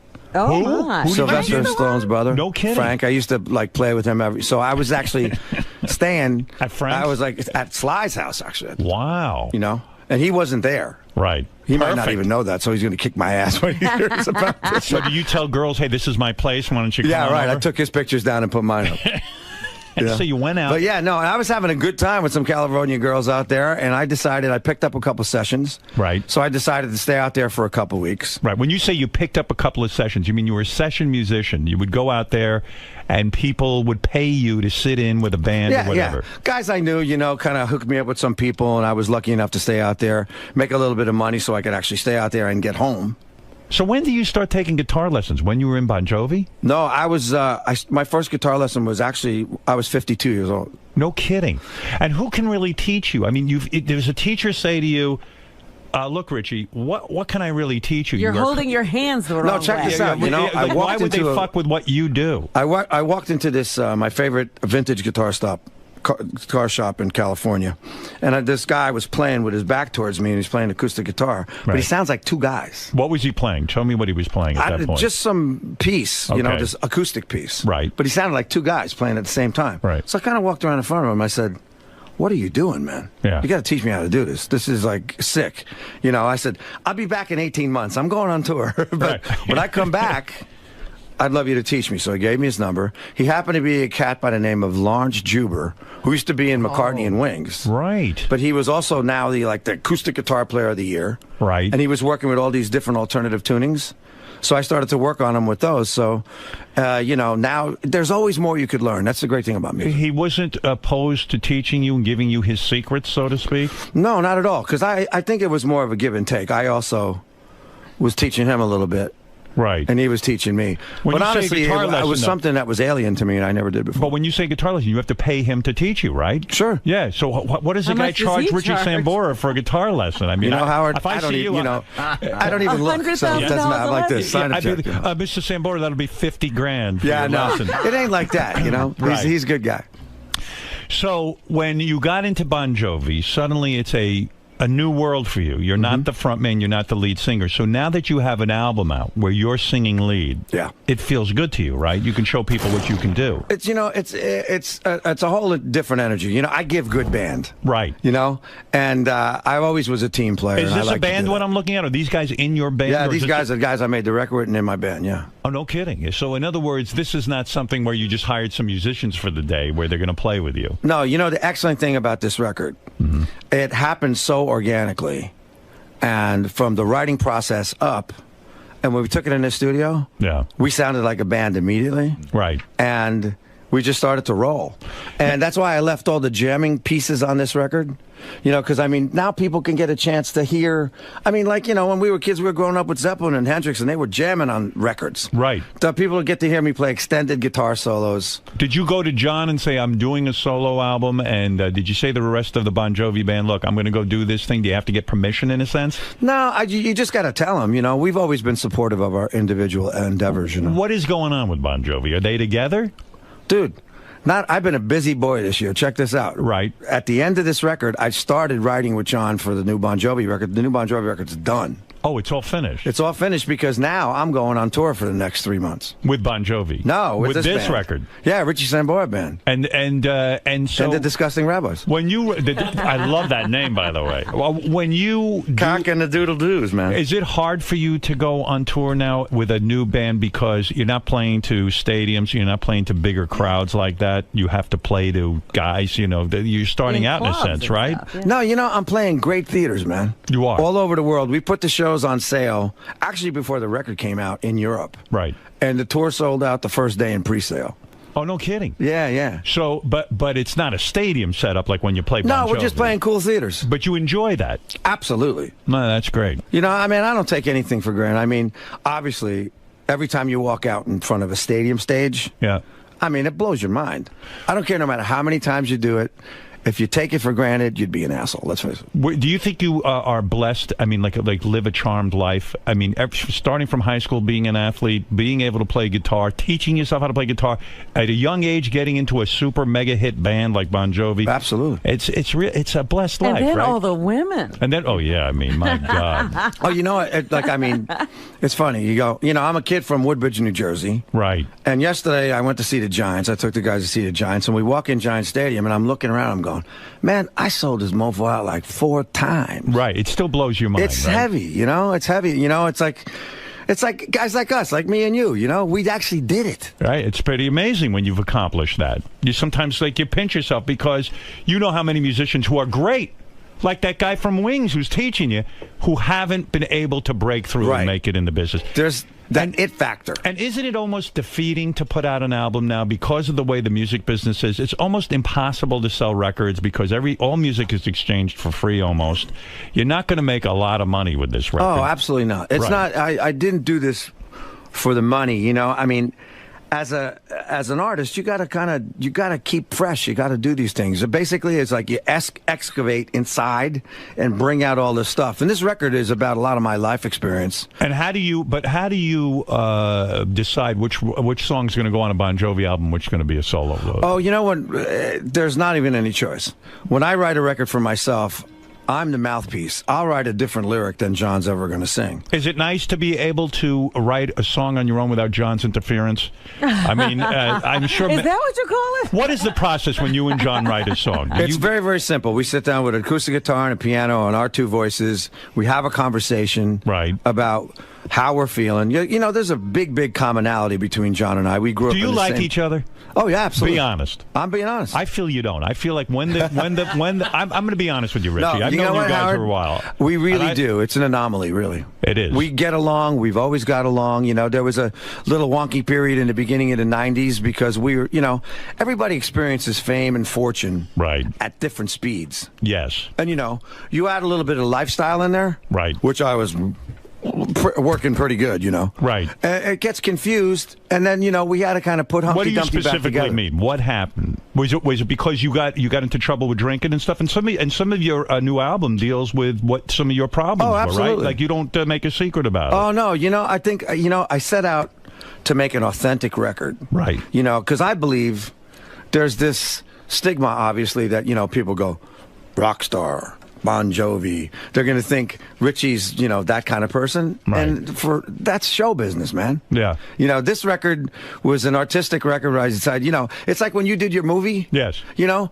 you put all your stuff out there. Right. To people, man, and it felt good to you, right? Yes. And you know what? Now, with my record, that's exactly what I'm doing. I mean, you wouldn't be the first rock star to have a problem with booze. I mean, everybody seems to go through some sort of drug-related thing, except for John, right? You know, yeah. You know what? It's funny because I started out playing clubs when I was like 16 and a half. Right. And back then, it wasn't frowned upon. What, to drink? No, it was encouraged. Yeah, it was like an accoutrement to my business. Right. You know what I mean? So then all of a sudden, but I'll tell you what, it took me about 35 years for my demons to catch up with me. Yeah, so I'm a pretty resilient little bastard. I never saw you as a guy who drank a lot and stuff, so you probably drank in private, right? You know what? After a while, what happened was, yeah, I was definitely a kind of a guy that always drank in my house. Never drank. I didn't even drink in restaurants anymore. Wow. Or I didn't drink around the band or anywhere near a performance. That's when you know you have a problem, when you're drinking by yourself, right? When it's I not guess a social so. thing. I guess so. What were you drinking? Wine? Yeah, I was drinking wine, and you know what? It was predominantly a stress reliever. Right, absolutely. I mean, I was using it for a specific, different reason. So when did you realize you had a problem? You had to go into rehab. When did you realize You know, it was about 5 years ago. You said, hey, I'm doing this too much, and I'm doing it every night. Yeah, when I started getting clean, it was about 5 years ago. But I was doing it every night for about 30 years. So Did you have interventions? Did anybody, did the group get together and say, look, Richie? Yeah, a lot of people kind of said, hey, man, But also what happened, I had broken my arm. Right. And I was doing painkillers because, check this out. So I break my arm in my house. I get Drinking. divorced. Right? You got from Heather. I got divorced from Heather. Right. Right? So I come home from one leg of the tour. I get into this new house. I've never been there before. My sister-in-law thinks she's doing me a solid. She puts this shitty Bed Bath & Beyond mat in the bathroom. Right. I wake up to take a piss one morning, and I just went biffed. And my shoulder went right into the jacuzzi, and I broke my arm in 3 places. Oh, my God. 2 weeks later, I have to play like 24 stadiums. With a broken arm? With a broken arm. Wow. So I hired all these sports stocks, therapists, this, that, and the other thing. I said, there was $145 million on the table for this tour. Right. I said I wasn't going to leave it out there. Whatever I had to do, I was going to do it. So the painkillers got in there, too. Now, are you wearing a cast while you're... You can't. It's a shoulder. Oh, it's a shoulder. Right. You can't really do Can't wear anything a to cast. that. So these guys teach you how to sort of hold the guitar so you don't completely Well, you know screw what? up. I started going crazy. I started making these little guitars. Right. Because I didn't have this kind of lateral motion. But so one of my heroes was Albert Collins, a blues guy. Right. And he would hang his guitar off of this shoulder, and I found that I could play like this. Oh, wow. So, you know what? I was 95%. Nobody ever knew it, really. And so and to get through the pain, you start taking what, like Oxycontin? Yeah, I took a lot of shit just to get through that tour, and it lasted about 6 months. And I was drinking because of the pain and getting through it profusely. And when you mix the drinking with the Oxycontin, that's a fucking powerful cocktail. Very powerful Nothing cocktail. better than that. Oh, and you know what? If you ask me if I remember those months, I would say absolutely not. But, Wow. But you know what? I was a hero, got through the tour, and just like, all the other substance in my life, I figured this one would just fall off. Right. No such luck. Yeah, I was very, very naive to it, Were you like, hey, this Oxycontin is more addictive than anything ever? Anything. Like, in other words, you said, hey, now I'm done with the pain. I'll stop the Oxycontin. And then when you go to stop, it actually hurts. Shaking like a leaf, man. Wow. And I'm an asshole. I think I got like Parkinson's. It's never the stuff, right? Could it be withdrawal? You know what I mean? Right. So I'm now, all freaking out. I don't know what's going on. So now do you have to go score Oxycontin? Because now you can no longer get it? Doctor shopping? No. All right. You know what I did? I just detoxed. I went in, I checked in, and I just detoxed for like 7 days. I went right back on the road. Is it almost impossible to do it on your own? Because Oxycontin, they say, is like hillbilly heroin. It's the most powerful. Well, I think you could do it, but you got to do it under the supervision because guys like our age can have a stroke. Right. If you just cut it off. Was Limbaugh in the detox with you? He was right next door climbing the walls, yeah. I heard a rumor that Lindsay Lohan was in rehab with you at one point. Did you bang her in rehab? Or no interest? No. She was hot, man. Oh, yeah? She was hot. She was hot. Yeah, I talked to her for, I hung with her a little bit. but you didn't put the moves on her? No, she's too young. Too young for you? Yeah. What is your cutoff on age? I try to, 10 years older than my daughter.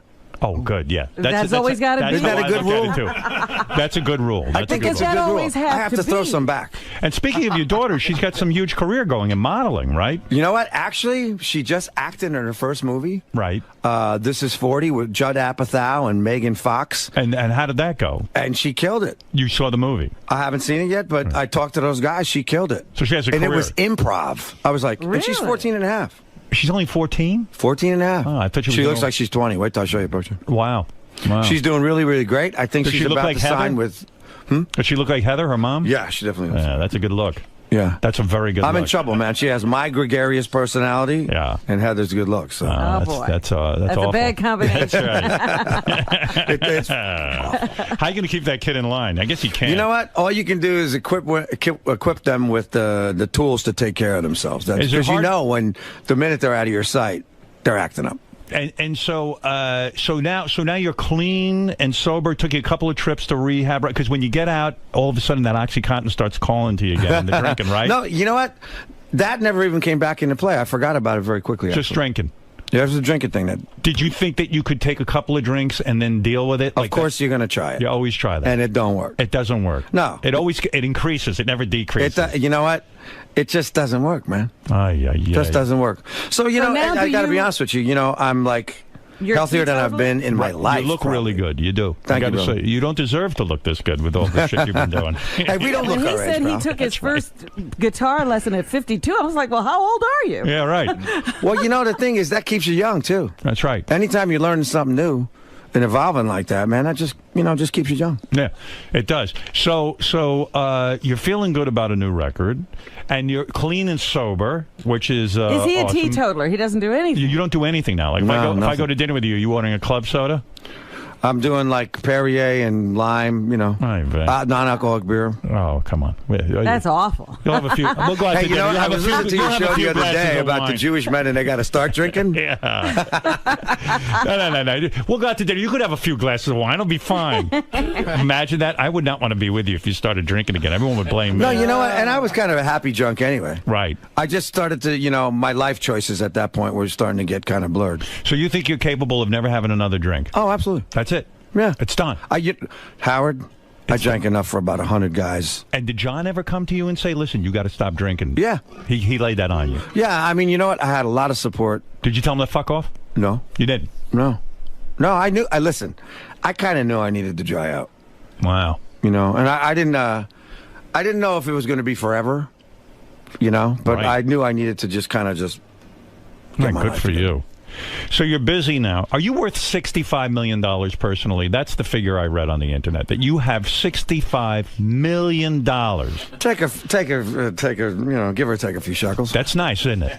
That's really good. But wait a minute. In the divorce, you don't lose a lot of money? Hey, did Heather take you for a lot of money when you got divorced, or did you have a prenup? Prenuptial. Prenuptial. So you're safe. Thank God. Well, listen, Heather's got a lot of money. She's got her own bread, man. She's got money. I was always drawn to, a lot of high-profile women, I think, because I think I really connect with people that are in the business and they understand what I do and I understand what they do. Right. And, that was one of those things. So are you making a statement now that you mostly bang people in the business, like high-profile broads, right?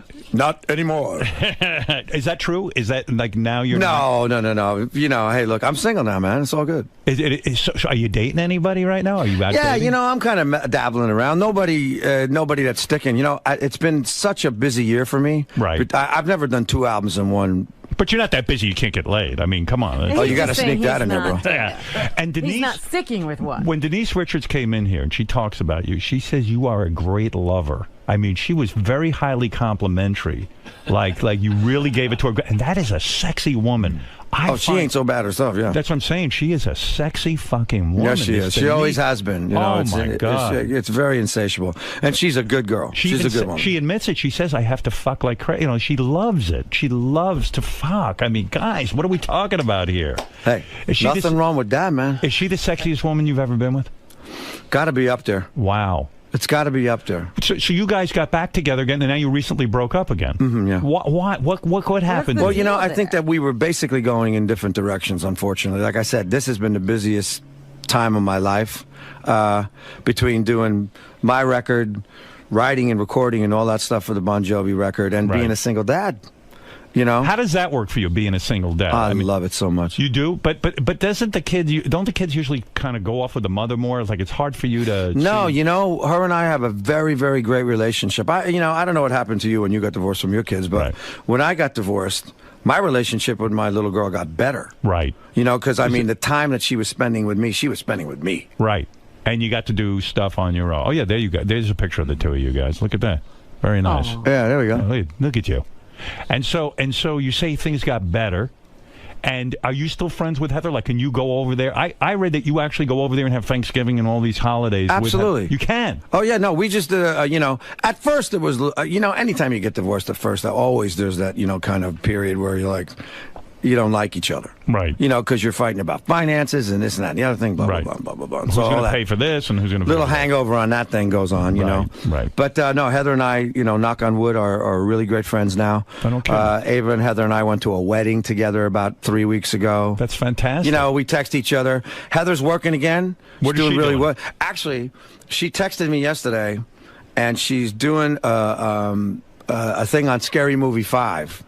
Oh, no kidding. Where she plays the mom of the Black Swan, and it's funny as shit, man. Have you ever gotten to the point, post-divorce, that you've had sex with Heather again since the divorce? Would the two of you ever go back there once No, in a while? I don't think so. You don't think so? No. It can't happen. I don't think that so. line, huh? We can't cross Too much that line? water under the bridge, baby. Too much. Yeah. Like, it's never been a night you're all hanging out, it feels good, your daughter's, you know, hanging out, the kid goes to sleep or goes You out with her forget friends. you're not married And all of a sudden you go, you know what the fuck? You know what? Let's just go to bed. You're Heather Locklear, I'm Richie Sambora, why not? Why not? I can't say the thought hasn't crossed my mind. Right, why but not? no, you know what? I think, you know, you got to leave what's in the past, and, you know, you don't want to start churning up that thing again, man. I heard what came between you and Denise. Was that she was still in touch with Charlie Sheen, and Charlie's a big pain in the fucking ass, and you had said, look, man, I can't be with the chick if she's going to know, you know, hang out with Charlie, because it's too fucking crazy, that whole scene. Nah. True or false? False. Really? You know Absolutely Charlie at false. all? Absolutely. Charlie and I are friends, man. Oh, you are? And we've always been friends. Me and him used to hang out in the old days when we both were crazy. Right. Oh, you did? Oh, yeah.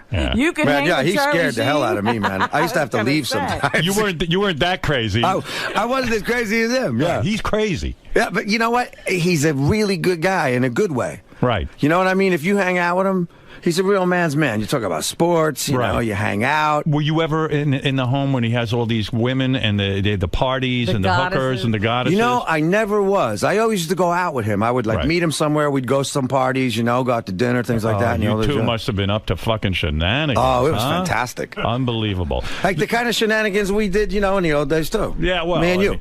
I never had shenanigans like that. I mean, you know, what did I do? Nothing. Do you think Kiss is upset when they're listening this morning and they're going, man, we should have taken... No, I think they're quite well off. Yeah. Don't you They got more money than me, bro. Would you say that... Like a lot more money. Well, yeah, because they charge... They build caskets. Is there ever going to be a Bon Jovi casket? I mean, doubt that. When you... I mean, I'm a whore, but not that big. They are the real whores of the business, right? It's unbelievably... They're not ashamed at all of taking every dime. Oh, no, they're shameless, man.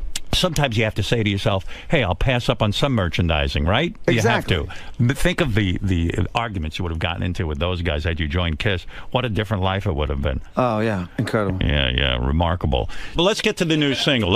So this is very personal, this song to you. What song are you going to be doing for us? Here's a song called Every Road Leads Home, and it seems to be the impact track that everybody is kind of going towards these days. Right. But interestingly enough, you know, I decided to go with an independent label. Okay. Which is interesting because the business is changing, obviously. You know, obviously social media and downloading is really what's going on. Right. And I also wanted to make the record I wanted to make artistically. Right. And, you know, obviously there's going to be a commerciality in it, but there's a lot of jamming in this.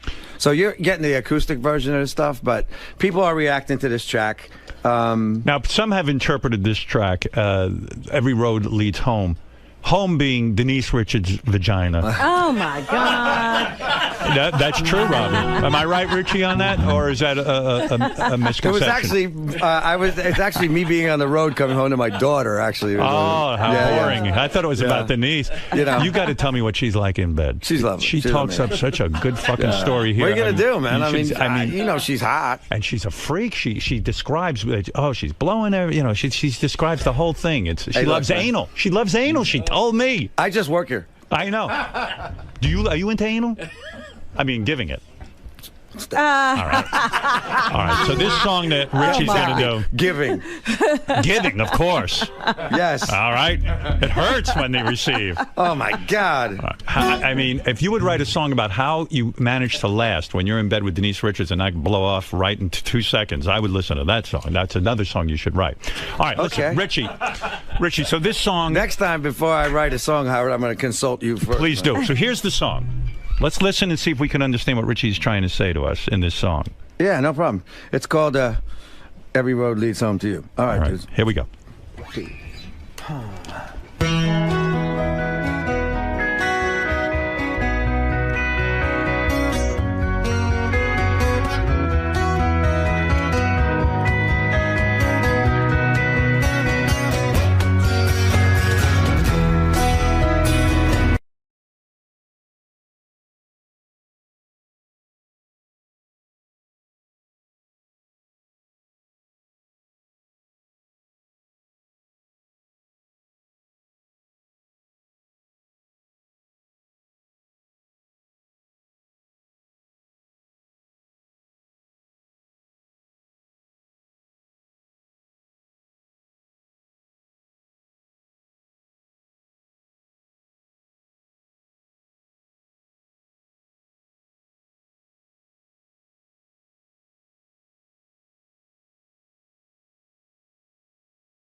Every road leads home to you.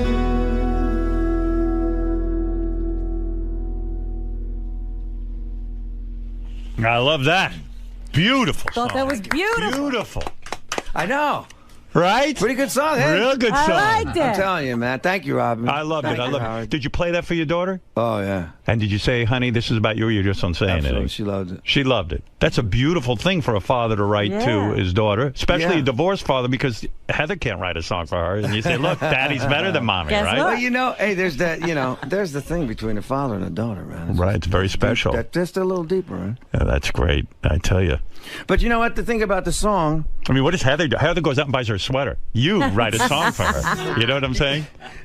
I love that song. I love the it. thing about this song, you know, it's like this whole album is interesting, you know, because I write stuff about me and what's happening in my life, Right. and I realize that it's everybody's stuff. It's That's actually right. universal. I mean, I think I've always been good about that, and I've always been good like that. I mean, even living on a prayer. Like I Right. said, you know, it kind of It's was about about us people's- struggling, Right. doing our thing, getting out of New Jersey and trying to make ends meet, but it became everybody's song, and I think that a lot of this record, I think people are going to relate to a lot because it's an authentic human record, and it's got a lot of fire to it. And if you listen to the lyrics, I think they're good stories. Is there anybody you like out there now? Any young kids coming up, or are you just totally disillusioned with? Man, no. Being from an independent label, man, I listen to a lot of new stuff that's really obscure, like in Silver Sun Pickups and Fits in the Tantrums, and you My Morning Jacket is really good. I was listening to. You still walk around and you put on headphones and listen to music and try to sort of see what everyone's up to. Oh, I am a avid record buyer. I buy at least 3 records a week. Who's your favorite guitar player? Who is your hero, guitar-wise? I had a bunch, man. I had, Jimmy Page, Jimi Hendrix. Right. All the classics. Jeff Beck, Eric Clapton, who played on my first solo album. That's right. Yeah, that's pretty amazing, Jimmy has come up, and I became like friends with my heroes, man. I hang out with Jimmy Page now. It's like serious. Do you? Where do you hang out at his castle? In London, man. He's got an apartment in London. And you hang out. What's that like? Are you tongue-tied around this guy? Like, I mean, he makes it so you're not. He's such a gent. Do you go over there and play guitars, or do you sometimes? Just... Yeah, I was going to say. What do you talk about? He came up and jammed with me a couple times, and I'm actually going to come ask him if he wants to come to London and play. Does he have 3D TV? He must, right? I mean, we do when we hang out. Yeah, what do you do? Because we go to concerts, right, and go out to dinner. Just the two of us. And do people freak out when you guys show up together? It's kind of cool, man. Chicks are flying around, I'll tell you that. Is he still getting laid? I mean, is he doing his thing? Definitely. Yeah, man. He's a stud. He looks great. He's feeling great. Jimmy Page, man. Look at you hanging out with this heavy? guy. I never think, who the hell does Jimmy Page hang out with? I never knew it was you. With Richie. Yeah, man. I'm not good at hanging out with people. You were good at hanging out with me when we were when I was living in New York. Yeah, but we never hung out. We had a good time. Like take me over to Jimmy Page's apartment. Let's see what goes down. I'll fuck with that guy. Listen to music, play a little guitar. You know what I mean? Just that's what are you going to do while they're listening to music and play guitar? I'm get one of those drums. What was that called again? Cajon. A cajon. I'm going to get a cajon now. Okay. I love that. It sounded great, by the way. You guys sound great together. Look, I could talk to you all day, but I'll let you out of here. Richie Sambora's new album, Aftermath of the Lowdown. I don't know what that means. It doesn't matter, really. You want me to tell you? What does it mean? Okay. When you give somebody the lowdown, that's like giving somebody the truth. Yeah. And that's kind of like what I did on this record about my life and what was going on. There's always an aftermath. It may be good. It may be bad. So good to have you guys here today. Brother. Thank you for playing. And Richie, great seeing you. Known you so many years, and I'm very happy Too for many you. years. Yeah. It won't be so long again, Howard. All right, good. Don't be a stranger. That's right. It's been a long time. Next time I see you, be at Jimmy Page's place. We're all going over there for the big party. Man. Hey, why don't you guys put me on America Got Talent? I'd love to play. Would you? Yeah. The fucking show's over, but next season. Man. Green Day had a bunch of cool people on it. Yeah. Where were you? Who knew? I don't know. Where was I? Do you ever go over to John's house for those Obama get-togethers, or those fundraisers? I haven't been yet. No. With Al Gore. I haven't been over there. You haven't gotten political yet? Well, I campaigned for Clinton. Yeah. And I campaigned for Al. Right. And, John's got the Obama thing kind of locked up. When he wants me to play, I'll probably go. Right. You'll be there. Absolutely. All right. Listen, boys, thank you for doing this today. Very special morning because of your music. Yeah. Thank you. I could have done another hour with you guys. That sounded good. It sounded really good. Really good. Excellent. Thank you. So great to see you, man. You look great. Dude. You're sounding great. Oh, bro. That's a really good song. Hey, can I turn you on to a record? Yeah. If you want to come see me play, I'm playing October 23rd All right, I'm at going to try and come Best Buy. Oh, okay, Please great. be my guest. Yeah, I'd love to. Bring your old lady, bring your kids. All right, great. I'd love to do that. All right? Yeah. I'm going to get you a record, though. All right, please. Thanks for having me. All right. It's a pleasure, brother. Richie, can I talk to you for a second? Yeah, man. I heard you say in the studio just now during the break, you guys have known each other for 30 years. Yeah. So you go that far back with Howard and I go that far back. He was doing drive time, 5 o'clock drive time radio, man. And this is 1986 is the first time I was on the show. Wow. So it's like, 27 years or something. What's been the constant about what you've appreciated about Howard for so many decades? You know what? Obviously, he's always exciting. You never know what he's going to pull out, but that's what I like, I mean, and I think that, he's really about rock and roll. And I live rock and roll, so there's a lot of commonality. So we always have a good time. And actually, when I was living in New York, Howard and I would actually get together and go out to dinner sometime with our spouses, and we always had a great time. So I think we became friends after a while also. Different professions, but you share the same spirit. We share the same spirit, for sure. All right, good luck with the new album, Richie. Thank you very much. Thanks, man. All right, man.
now that we've had some distance from the America's Got Talent experience, the boys... Really? There's distance? Yeah, of course. There's at least a few days.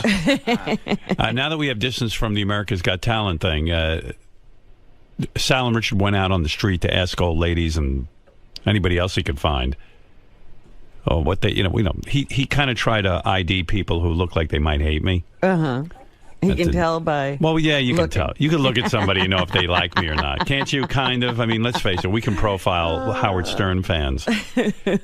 So he wanted to see if I had won anyone over. How did you think Howard Stern did this year on America's Got Talent as a judge? I was surprised that he was pretty good. Did he win you over? No. I don't care for Howard. Would you like to see him come back next year, or would you like to see him replaced? Replace him with an entertainer. So he didn't win you over at all? No. Hey, I'm an entertainer. I mean, maybe she did say you were pretty good. Yeah, but she didn't like me anyway. You can't have the job because she doesn't like you. She didn't like anybody, I think, if I remember this one correctly. No. Not one bit. No, not really. But you still think he did good, though? Yeah, he did good, but it's time for somebody else. Good, but not good enough? Yeah. Your opinion? How do you think Howard did this year as a judge? I was quite surprised, and I really enjoyed him.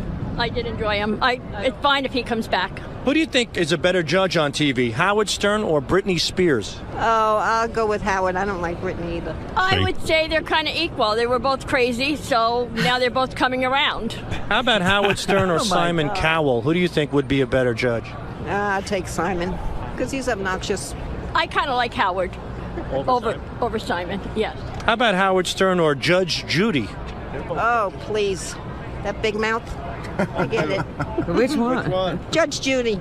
I used to like. I don't like her anymore. So you think Howard's a better judge than Judge Judy? Yeah, I'll take Howard over her. Wow. Howard over Judge Judy, absolutely. And Howard or Paula Abdul, who's the better judge to you? I'll take Howard. She's annoying. Howard, I like Paula, but I think it's just time to move on to someone that's a little bit more opinionated. She's very emotional. Now, Sharon... Not bad, though. I mean, I got that one lady. All right. I'm doing all right. I'm hanging in there with the ladies.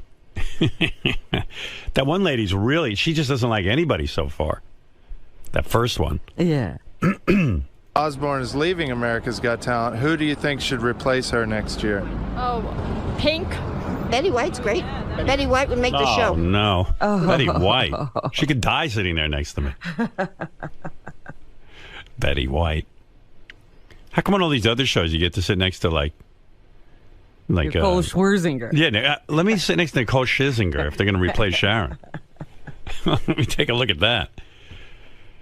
I don't know. They asked a bunch of people. What do you think of Howard Stern, how he did as a judge on America's Got Talent this year? He's wild. He's still wild. He's good. Good? He's good. Who do you think will be a better judge, Howard or Britney Spears on the X Factor? Howard. Why? Because I don't like her. What about her? I don't think she has any talent. What about Howard or Simon Cowell? Oh, he's nasty. Simon Cowell is sort of kind of nasty, so Howard is a little nasty too, but okay. I would prefer Howard, yes. You see? Even to Simon, huh? Even to Simon himself. I'm moving up there. Maybe it's a good time to leave America's Got Talent. I don't think I could, Go out on top. Go out on top. You should see me at home wrestling with myself as I try to make my decision. Really? Yeah, well, What are you doing? Have you made a list of the pros and the cons? Well, I kept a folder all year of, everything. Really, I did. Uh-huh. Like the schedules and everything, so I could look at it and review it as I make my decision. You just can't feel whether you enjoyed it and want to continue. Can I tell you what I'm feeling? Okay. All right, I can feel. The way I'm looking at it is... I don't need a drum, but okay, if you want. The way I'm looking at it is, I enjoyed the show. I liked being on a network television show. I like doing something different out of my comfort zone. The actual working with Howie, Sharon, and Nick, I liked. I like the idea of the show itself. You know that. I'm a fan of the show. I like all the variety rather than just the singing. Uh-huh. But the singing's cool, too. And so all of that was pretty cool. I like that.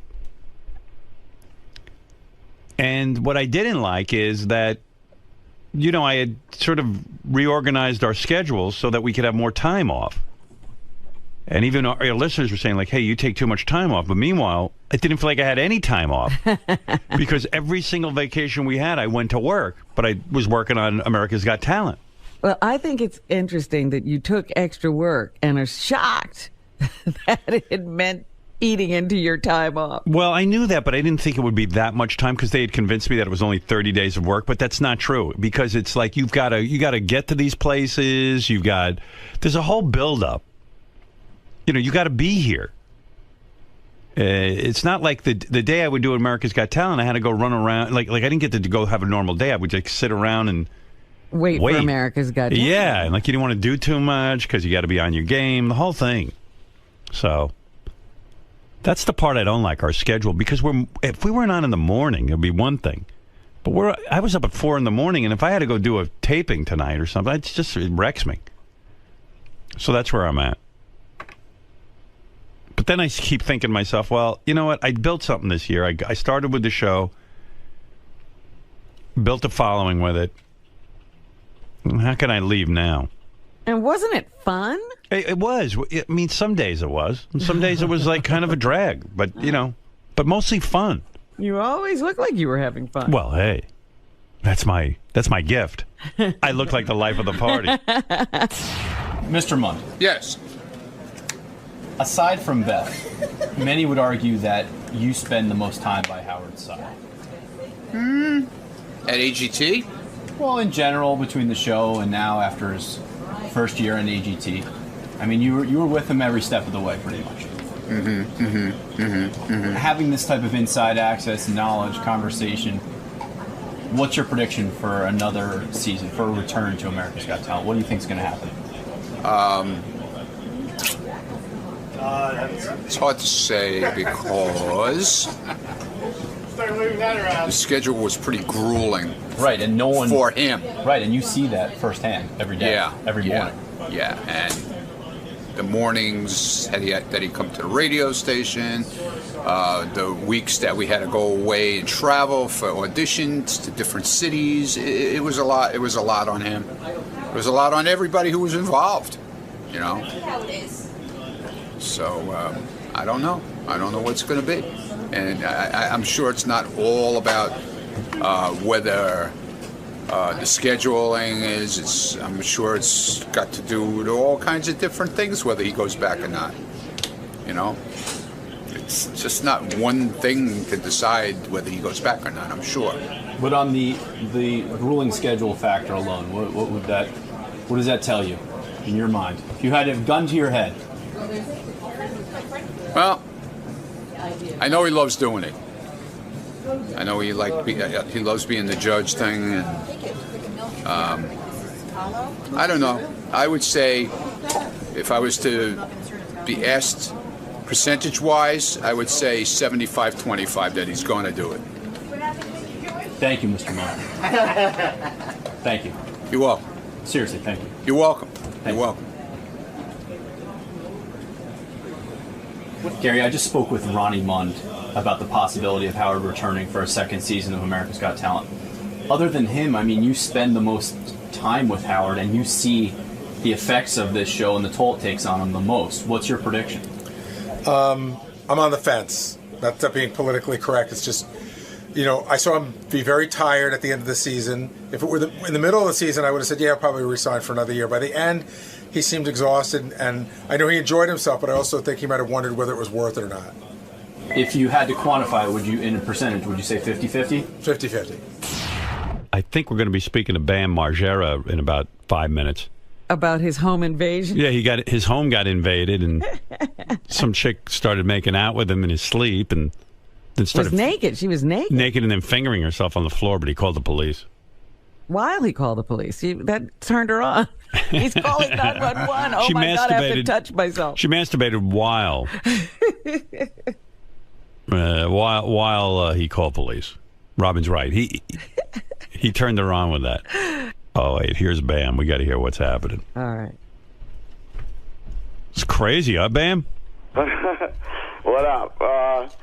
Yeah, I've seen a lot of bizarre things before, but this by far tops it big time, and I honestly never thought I'd be so scared of like a 24-year-old naked chick in my room. Wow. You know, it's crazy, too, because I was thinking about you, because you're on Jackass, and I've seen you do outrageous things. I mean, like, you guys will, smack each other in the head, you'll beat each other, you'll break bones, and the one thing that freaked you out was this naked chick.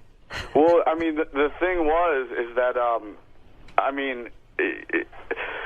first of all, she wasn't forming any sentences right. Like, she wasn't making any sense at all. And like, she was saying things like, the owl sent me from Jupiter when I asked who she was. And you don't think that's hot? I thought that she was capable of getting a knife from the kitchen and either stabbing me or my girlfriend.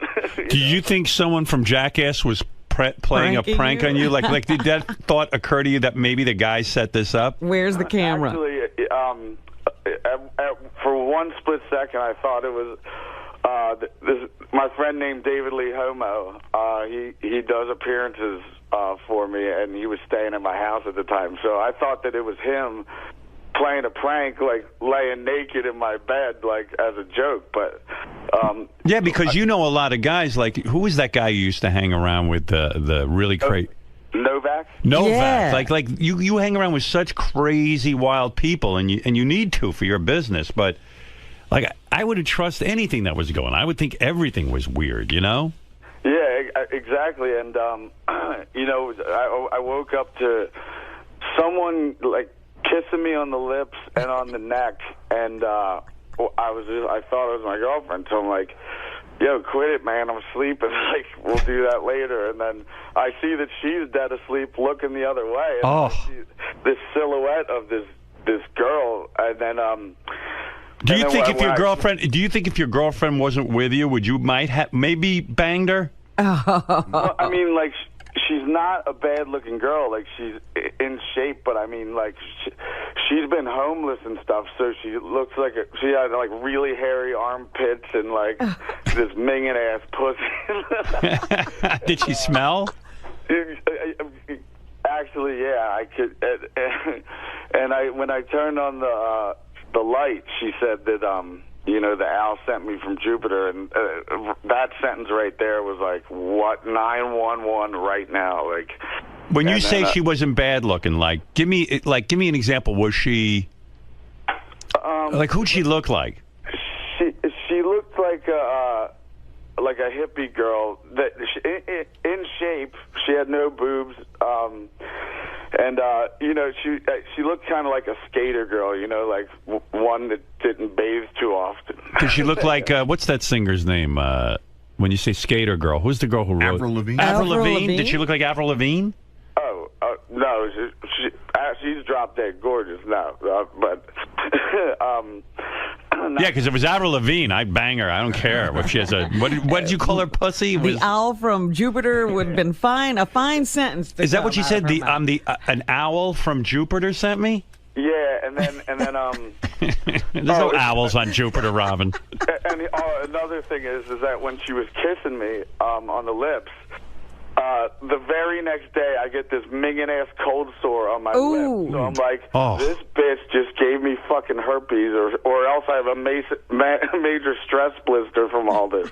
No, that sounds like she gave you something. All right, so let's take me through this. This girl, had you been contacted by her before?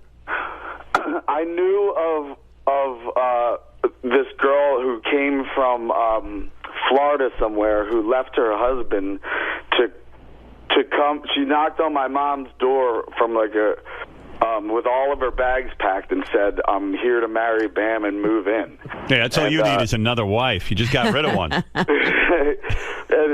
my mom was like, "Oh, well, at the moment he's a little busy in that category." That happened like almost a year ago, and then right. So my mom called the cops, and they took her to a homeless shelter because she had nowhere to go. Right. And then so people around Westchester see her walking around, and she's pretty much known as Bam's Florida stalker. Right. You know, so I never knew what she looked like. I just heard the stories. Are you allowed to call the police at that point? I guess not, because she really hasn't done anything wrong. Yeah, at that point, yeah. But my girlfriend takes her down as I'm on the phone with 911, and she's telling her all kinds of complete nonsense, like nothing that she said made any sense. She would say, like, my parents invented goats and trailers. And then, but wait a second. So the woman had been around town for like a year. She'd even gone to your mom's house. You put her in a homeless shelter, blah, blah, blah, blah, blah. Yeah. So, like, how did she, like, so she must have broken into your house that night. Yeah. And like, you don't have any kind of alarm or anything like that. You don't live that lifestyle. Well, I have 9 camera angles, but I mean, like, I have 14 acres and the whole place is fenced off. It's a 10-foot fence that you have to, like, climb. It's, you know, it's hard to do, especially when you're naked, you know? Right. How did she get in? Did Do you know? Yeah, I mean, you have videotape. How did she get in? I believe there's one part of the property where you can walk through the woods, but it's all marsh, so you're up to like a foot of mud if you want to do it that way, and it's pitch black. You can't see anything. Like, even I wouldn't be able to figure it out, and I live here. I mean, this is a weird question, but is there any chance this girl would make a good judge on America's Got Talent if Sharon leaves? Because she sounds great. So wait, so you're saying somehow she negotiated the woods in the nude, because did your cameras pick up the fact that she was nude when she broke in? Actually, the guy who knows the password to check the footage is on a vacation, and I can't get a hold of him to look at it yet. Yeah, we got to get a hold of that. Yeah, we got to find out how she got in. And will you release that video when you get it? Yeah, and so when she figured out that I called the cops, 10 police officers, state troopers show up, and she's still rambling on about, like, the Agonists from Montreal, which is a pretty good death metal band that I, like, sent me from Galaxy 5000, like, just making up anything. And so when she saw the police cars coming in, she just ran into the woods naked, and she absolutely had no clothes, and apparently people from Westchester who see her walking around know that she has a BMX bike. So I think that she drove from Westchester, which is 7 miles naked, to get here. How do you know she didn't, like, have clothes on and then get naked when she got in your house? Yeah, she might have walked through the mud. We tore this place apart, and we couldn't find anything, and she didn't even know where her clothes was. She, like, either she's completely mentally ill or she was on, like, loads of acid or something. Well, let me get this straight. So, okay, so that night, so she somehow gets in. And by the way, who's your new girlfriend? Is she super hot, like the ex-wife? Ex-wife, yeah. Yeah, big time. She's from San Francisco. Yeah, she looks like Angelina Jolie, but she's in the itty-bitty titty committee. She has no boobs. Your girlfriend? Yeah. Yeah, well, you got to bring her in here one time. Fair enough. Yeah, I mean, we need to look her over if she looks like Angelina Jolie. Yeah. That's hot. So where'd you meet that one? Actually at a 𝗪𝗄𝗿𝗍 concert in Petaluma, which is right near San Francisco, and she was in, like, the front row, and we kept making eye contact, so finally I just brought her up there, and then we just connected real well, and then been keeping in touch ever since. But how old a girl is this? She's 26. Perfect. Nice. Yeah. So, okay. 27 now. You moved her in, I guess, huh? Yeah. Why not? So... Oh, there she is. Yeah, she does look like Angelina Jolie. Oh, my goodness, she absolutely does. Yeah, a little bit Mila Kunis, too. Yeah, I can see that. Yeah, hey, man, that's fine. Move her right in, too. How long did it take you to make that decision to move her in? Well, we would see each other on and off when I would fly to L.A. to film Jackass or something like that. But, you know, after a little while, it's just like, all right, you're moving in. Yeah, you don't want to leave her laying around somewhere, you know what I mean? So anyway, so she's asleep. You're laying in bed. Suddenly, you feel someone making out with you. You think it's your girlfriend. This broad kisses you, and meanwhile, just from one kiss, you're saying you got a cold sore. That's unfucking believable. Yeah, like Who knows how long she was kissing you? Because you know she might have been. And who knows how long she was standing there staring at him. Right. Oh, it's so creepy. That's creepy. Oh yeah. my God.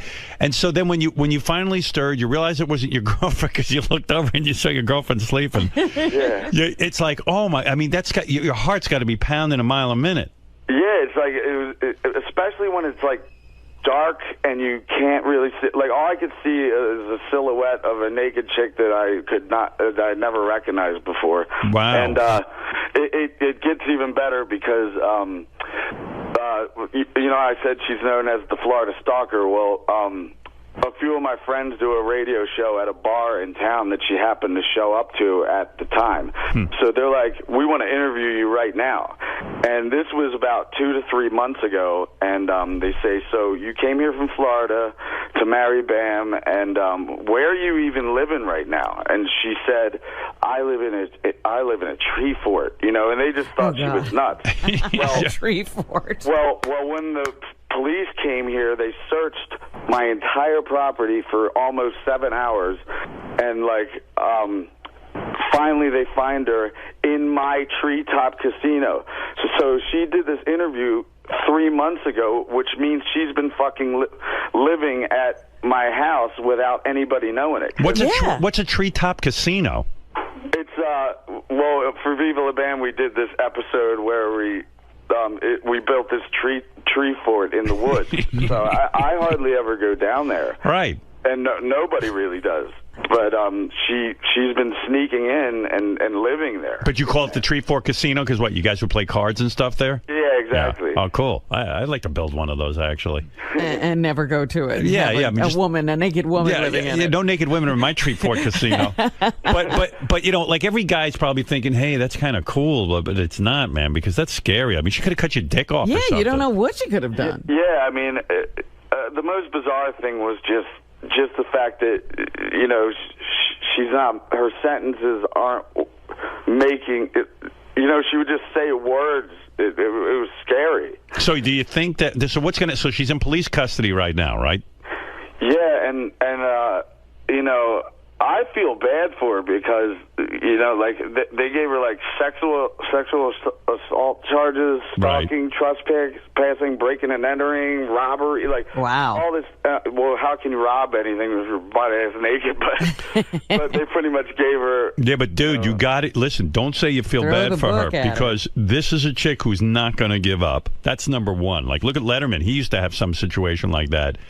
That chick was not giving up under any circumstance. If what the cops are trying to do is make enough charges, because, you know, in our system, the cops charge you with a bunch of stuff, and then it gets all knocked down. So you want her to be in jail for a while, at least just to fucking straighten her out a little. Yeah, have her sentences straightened out? Like, to get help. Like, I'd rather just have her get help. Like, who's going to help her? Dr. There Phil? may not be any help. I don't want to press charges or anything. No, I just want her to get help or leave me alone or something. Dude, listen to me. Listen to me, Bam. You respect me, right? Yeah, big time. Okay. You've got to press charges. You have got to. Listen to me. If you don't, then this chick's going to be out. Yeah. You've got to, man. And she'll be back at the tree fort. I mean, as crazy as your life is and how, you know, like you're one of those guys like, hey, man, everything's cool. This isn't cool. And the scariest thing is now that I figured out that she's been living on my property for 3 months. You know how many times I'd be like alone at 3 a.m. in my kitchen, like jerking off to internet porn? You know, like she could have been peeking in the window. Of course she was peeking in the window.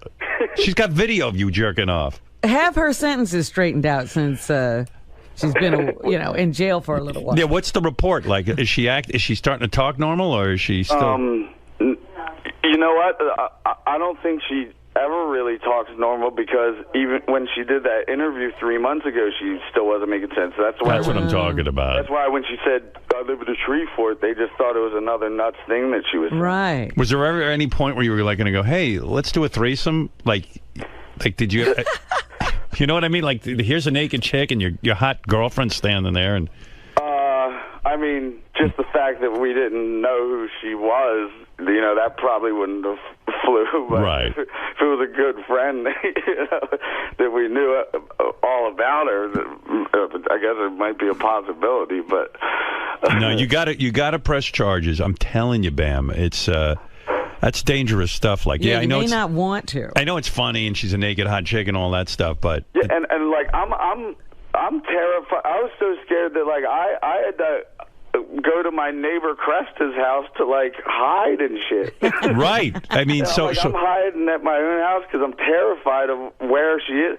The police looked everywhere and just simply couldn't find her. And I guess she found some like little, because they looked in the tree fort and couldn't find anything. And then finally, when they double checked, I guess she was covered in blankets or something. Oh, up in the tree fort. Yeah, and that thing is so like rotten at the moment that like there's not even stairs to get up there. So she has to go on my mini ramp and scale a 2x4 that's about 15 feet long and 10 feet high. No wonder she's in such good shape. Look what she's doing. Yeah. And I like Bam's house. It's like my mini fort, my mini ramp, my tree fort. I mean, it's like a 5-year-old's house. It's cool. No, it's the Neverland Ranch without the kids. Yeah, it's crazy. Like she had to climb up my mini ramp to get to my tree fort. She scaled a 2x4 to the mini ramp. It's so great. Did the other jackass guys call you to just say, "Hey, are you okay?" Yeah, I mean, I got just tons of text messages, just like, just when I think that your life can't get any crazier or something like that happened. Hey, was that your hot new girlfriend I heard in the background? Yeah, she's here. Yeah? Should I say hello to her, you think? Are you going to stick with this one? Yeah. Yeah, hold on. I'll pass her on over. What's she wearing? Okay, what's she wearing? She's pretty much, well, she's been sleeping, but she knew I was going to be on here, so she's all out of it right now. She naked? She's in, like, boy shorts. And that's it? Yeah, and then her shirt, but like I said, she's in the 𝗦𝗵cie committee, so. Does that bother you? Do you want to check with big tits? No, I just like the busted balls, but no, her personality and. I might break into your house just to get to her. If you wake up and there's a naked Howard Stern. Yeah, if you see me nude and uttering words. I like that the crazy chick goes, it's an owl from Jupiter sent me. That's so original. Yeah, she is pretty creative, I guess, because I never heard any kind of sentences that she was coming out with. Is there any part of you that wants to incorporate her into the next Jackass movie? Like maybe she'd be the first chick to be in Jackass. You know what I mean? Like sometimes professionally you go, Yeah, I know she's insane, but like maybe we put that in. So are we. Yeah, we're insane. She's insane. It'll be great. We would probably have to have like a team of security next to her because nobody knows what she's capable of doing. Like, yeah, she's the real jackass. And actually, you just mentioned Novak. He did a year in jail, and he pretty much just got out. But oh, you're kidding. Yeah, and he was only supposed to do 5 months on the weekend. So he would just do weekends and get out.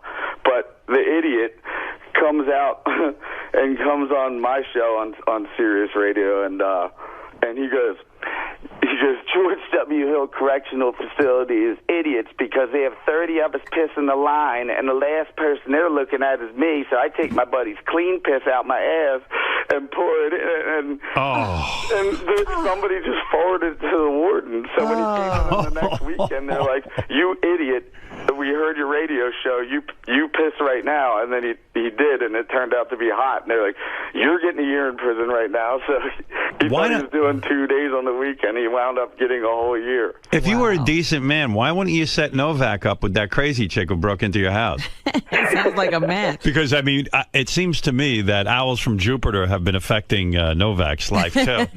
Yeah, actually, Novak's girlfriend is, like, super hot, and she's such a sweetheart, and I don't know how, a scumball like him could get a girl like that. And when he was doing a year in jail, he calls me up dead serious, and he's just like, yo, Bam, can you please go over and visit my girlfriend and bang her out, please? Because if you don't, then she's probably going to meet some goddamn frat boy, and he's going to run around town bragging that he banged out my girl. So can you please go over and do it, please? Did you help him out? Huh? Did you do it? Well, I did once, and then I said, he's like, so did you do it? I'm like, yes, Novak, you're welcome. Oh, my God. Oh, my God. What a crazy life. Like, it is weird, sick head. I can see that the logic of that, like, if you're going to spend a year in jail, you're going to get...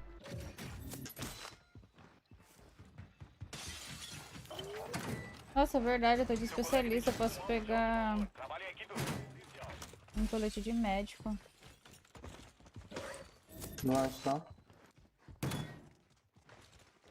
Ah, o Gancho não vai pegar a gente. Você tá perdendo o terreno. Agiliza. Né, Mikael? Deixa eu ver se ele pegou o colete.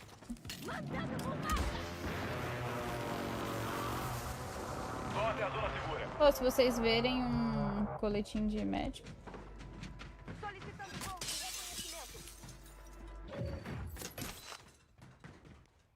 Os caras estão vindo aí na direita.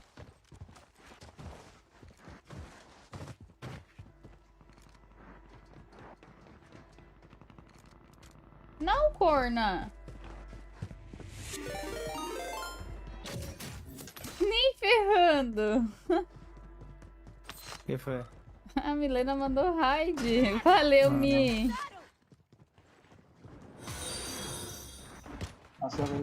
Da onde? Socorro! Né? Das barracas. Ah, é aqueles caras, pô. Agora já... Não, dá tempo, dá tempo. Valeu, Mi! Sejam bem-vindos, galera. Valeu por seguir, Jéssica. Seja bem-vinda. Valeu, Nick Boy. Gente, esquece. Nick Boy. Uai, pra mim é Nick. Ei, morri. Morri. Eu não quero ficar aí, não. Aí tá ruim. Vamos pegar aqui. Aqui também não tá grande coisa, não. Como é que sobe aqui, Jesus amado? Achei. Tem cara em todos os lados, por toda parte. Ali. Não, ele tá parado, Bárbara. Black Noia. Posso pegar? Ali. Não. Calma, tio. Tô dois quebrados. Ah, você mandou o bagulho e ele meteu o pé. É, a caçada tá vindo. Parece que tá aqui já. Não levei. Pera aí, não gasta não. Eu posso subir. Eu subo, eu subo. Você vai descer?